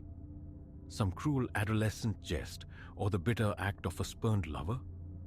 Yet, as she sat cocooned in the dark, the silence no longer peaceful, but pressing, dense, she couldn't dislodge the chilling certainty that this was something far more sinister. Rest became an elusive phantom for the remainder of the night. She tossed, turned, each settling creak of the old house, each susurrus of leaves beyond the glass, a fresh jolt to her frayed nerves. When the alarm finally chimed at 7, the soft diffusion of dawn through the curtains felt less like a sunrise and more like a fragile truce. The night's terror seemed distant in the pale light, blurring at the edges like a half-recalled nightmare. She moved through the rituals of morning, shower, coffee, toast, constructing a fragile facade of normalcy, attempting to persuade herself it was nothing. By the time she departed for work, the unsettling intrusion had been pushed to the periphery of her thoughts. Almost. The day unfolded in a predictable rhythm of meetings and tasks. The mundane cadence of office life a welcome, if temporary, anesthetic. It wasn't until she was gathering her belongings to leave, the workday dissolving around her, that the memory flooded back, sharp and cold. Her phone vibrated. A text message. Unknown source. Crimson suits you, Elara, though I retain a fondness for the cerulean blouse you wore last Tuesday. A glacial chill permeated her veins. She looked down at the red knit pullover she wore, then scanned the emptying office with wide, frantic eyes. The few colleagues remaining were islands of concentration, oblivious. Yet, the sensation of scrutiny tightened around her like a vice. Someone, somewhere, was watching. She practically sprinted to her car. Keys clutched so tightly the metal bit into her palm. A useless talisman against an unseen threat. The drive home became a nerve-shredding ordeal. Every red light stretched into an eternity as she scanned adjacent cars, her gaze hunting for any sign of surveillance, any face holding undue interest. Inside her apartment, bolts slid home with metallic finality. Curtains were drawn taut against the windows, and she collapsed onto the sofa, mind racing. Who could orchestrate this? An old flame? A resentful co-worker? None of the faces her frantic thoughts conjured seemed to fit the chilling intimacy of the intrusions. Her phone buzzed again on the coffee table. Another unknown number. You should nourish yourself, Elara. Your lunch today went largely untouched. With a choked cry, she hurled the phone across the room. It landed with a dull thud on the carpet. How? How could they possess such knowledge? The violation wasn't just in the watching, but in the knowing. The subsequent days blurred into a suffocating haze of paranoia. The calls and texts persisted, arriving from an ever-shifting array of numbers, each message a tiny, sharp shard, reflecting some private detail of her existence. They knew her waking hours, her wardrobe choices, the names of people she spoke with. They even referenced the guilty pleasure romance novel she read only in the perceived sanctuary of her home. She changed her number. It made no difference. She appealed to the police. But without explicit threats, their hands were tied, their reassurances hollow. She was ensnared in a waking nightmare, constantly glancing over her shoulder, starting at every unexpected sound. The world outside her door transformed into a landscape of potential watchers. A week after the initial call, Elara was a mere echo of herself. Sleep was a forgotten country. Food held no appeal. She'd called in sick to work, the thought of navigating public spaces under that invisible, unwavering gaze unbearable. She sat in her living room, curtains drawn against the day, lights off, staring at the silent phone, anticipating the next violation. When it arrived, the message carried a different weight. The time for introductions is upon us, Elara. Come to Riverbend Park at midnight. Attend alone. Deviation will incur penalties. Her immediate instinct screamed, ignore it, call the police again, run, disappear. But another part of her, worn thin by fear, exhausted by the not knowing, entertained the chilling proposition. Go, confront the tormentor. Perhaps, finally, end this suffocating siege. Against every shred of rational judgment, she found herself walking the deserted paths of Riverbend Park just shy of midnight. A full moon bled pale light onto the walkway, casting long skeletal shadows from the trees. Each rustle of unseen nocturnal life, every sharp snap of a twig underfoot sent a jolt through her system. As she neared the park's central fountain, a figure materialized, silhouetted against the jaundiced glow of a distant street lamp, features obscured by shadow. Her heart hammered violently against her ribs as she drew closer. "Hello, Elara," the figure said. The voice, that same unsettling rasp of rusted velvet. "Your punctuality is appreciated." The figure stepped fully into the weak lamplight, and Elara gasped, a sharp intake of breath that hurt her lungs. It wasn't the monstrous phantom her terror had conjured, not some hulking stranger or vengeful ghost from her past. It was Chloe, the quiet girl from IT, the one perpetually hunched over a keyboard, barely registering on the office social radar beyond polite, infrequent greetings. "Why?" The word tore from Elara's throat, raw and ragged. Chloe's face twisted into a smile utterly devoid of warmth, a glacial expression that sent a fresh wave of cold dread through Elara.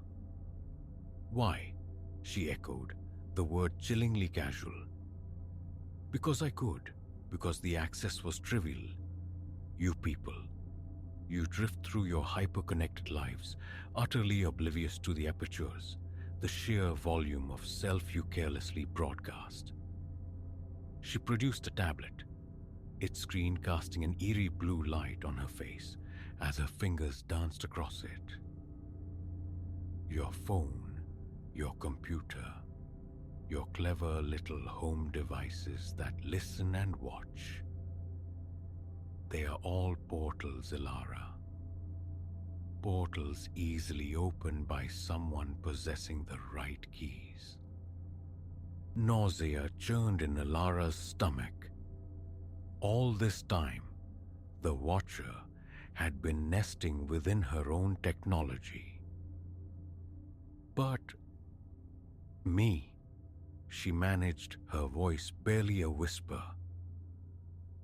"Why single me out? What did I ever do?" Chloe laughed, a hollow, arid sound that scraped against the night air. You did nothing. You were merely convenient. The ideal confluence of trusting nature and technological naivete.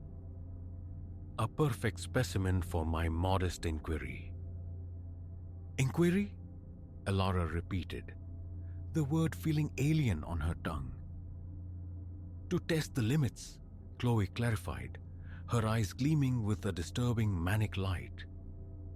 To ascertain how deeply one could burrow into a life, how much could be learned before detection. And oh, Elara, you proved remarkably transparent. The intimacies gleaned, the hidden facets observed. She trailed off, shaking her head with a grotesque parody of fondness. But every study must conclude, and regrettably, Elara, her voice dropped, hardening. Your participation must now be discontinued. As she spoke the final word, her hand slipped inside her jacket. Elara saw the cold glint of metal and understood with paralyzing horror. A gun, time seemed to warp, stretching agonizingly thin. She saw Chloe's finger moving inexorably towards the trigger. She saw the dark eye of the barrel fixing on her chest. In that compressed eternity, primal survival erupted. Elara lunged, a raw, unthinking explosion of movement that caught Chloe off guard. They collided, grappling for the weapon. The struggle shockingly silent, save for their harsh, ragged breaths. Chloe possessed a wiry strength that belied her unassuming frame, but desperation lent Elara a frantic power. Suddenly, a deafening crack ripped through the park's stillness. For a disorienting moment, suspended in the ringing aftermath, Elara wasn't sure who had been struck. Then Chloe staggered backward, a look of stunned disbelief widening her eyes. Her gaze dropped to the rapidly blossoming crimson stain on her shirt, then flickered back to Elara before she crumpled bonelessly to the ground.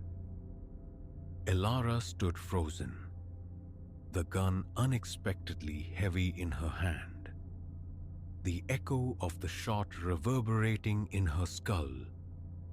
An indeterminate stretch of time passed before the distant, risen wail of sirens pierced the fog and snapped her back to the horrifying reality. The aftermath was a disorienting blur of flashing lights, clipped questions, and sterile evaluation rooms. Chloe survived, clinging precariously to life, and was arrested. The subsequent investigation unearthed the chilling extent of her inquiry. Not just Elara, but dozens of victims. Their private lives meticulously dissected through the very technology they had welcomed into their homes. In the months that followed, Elara underwent a profound metamorphosis. Smart devices were purged from her life. She became a digital ghost, haunted by the phantom of unseen eyes, her online footprint meticulously erased. The open, carefree woman she had once been was gone, interred beneath layers of acquired suspicion, replaced by someone perpetually scanning her surroundings, forever questioning who might be watching. Yet, slowly, painstakingly, healing began. Trust started to rebuild, albeit cautiously, behind reinforced walls. Life began to reclaim its rhythm, quieter now, more deliberate. This story stands now as a testament, a stark caution whispered into the digital ether. In this intricately interconnected world we have so eagerly constructed, privacy is a fragile illusion, easily shattered. Our lives, recorded and relayed, become an open ledger for those who possess the skill and inclination to read it. So be mindful, be vigilant, and never forget. In this age of ceaseless connection, the watchers are often closer and more silent than you could ever imagine.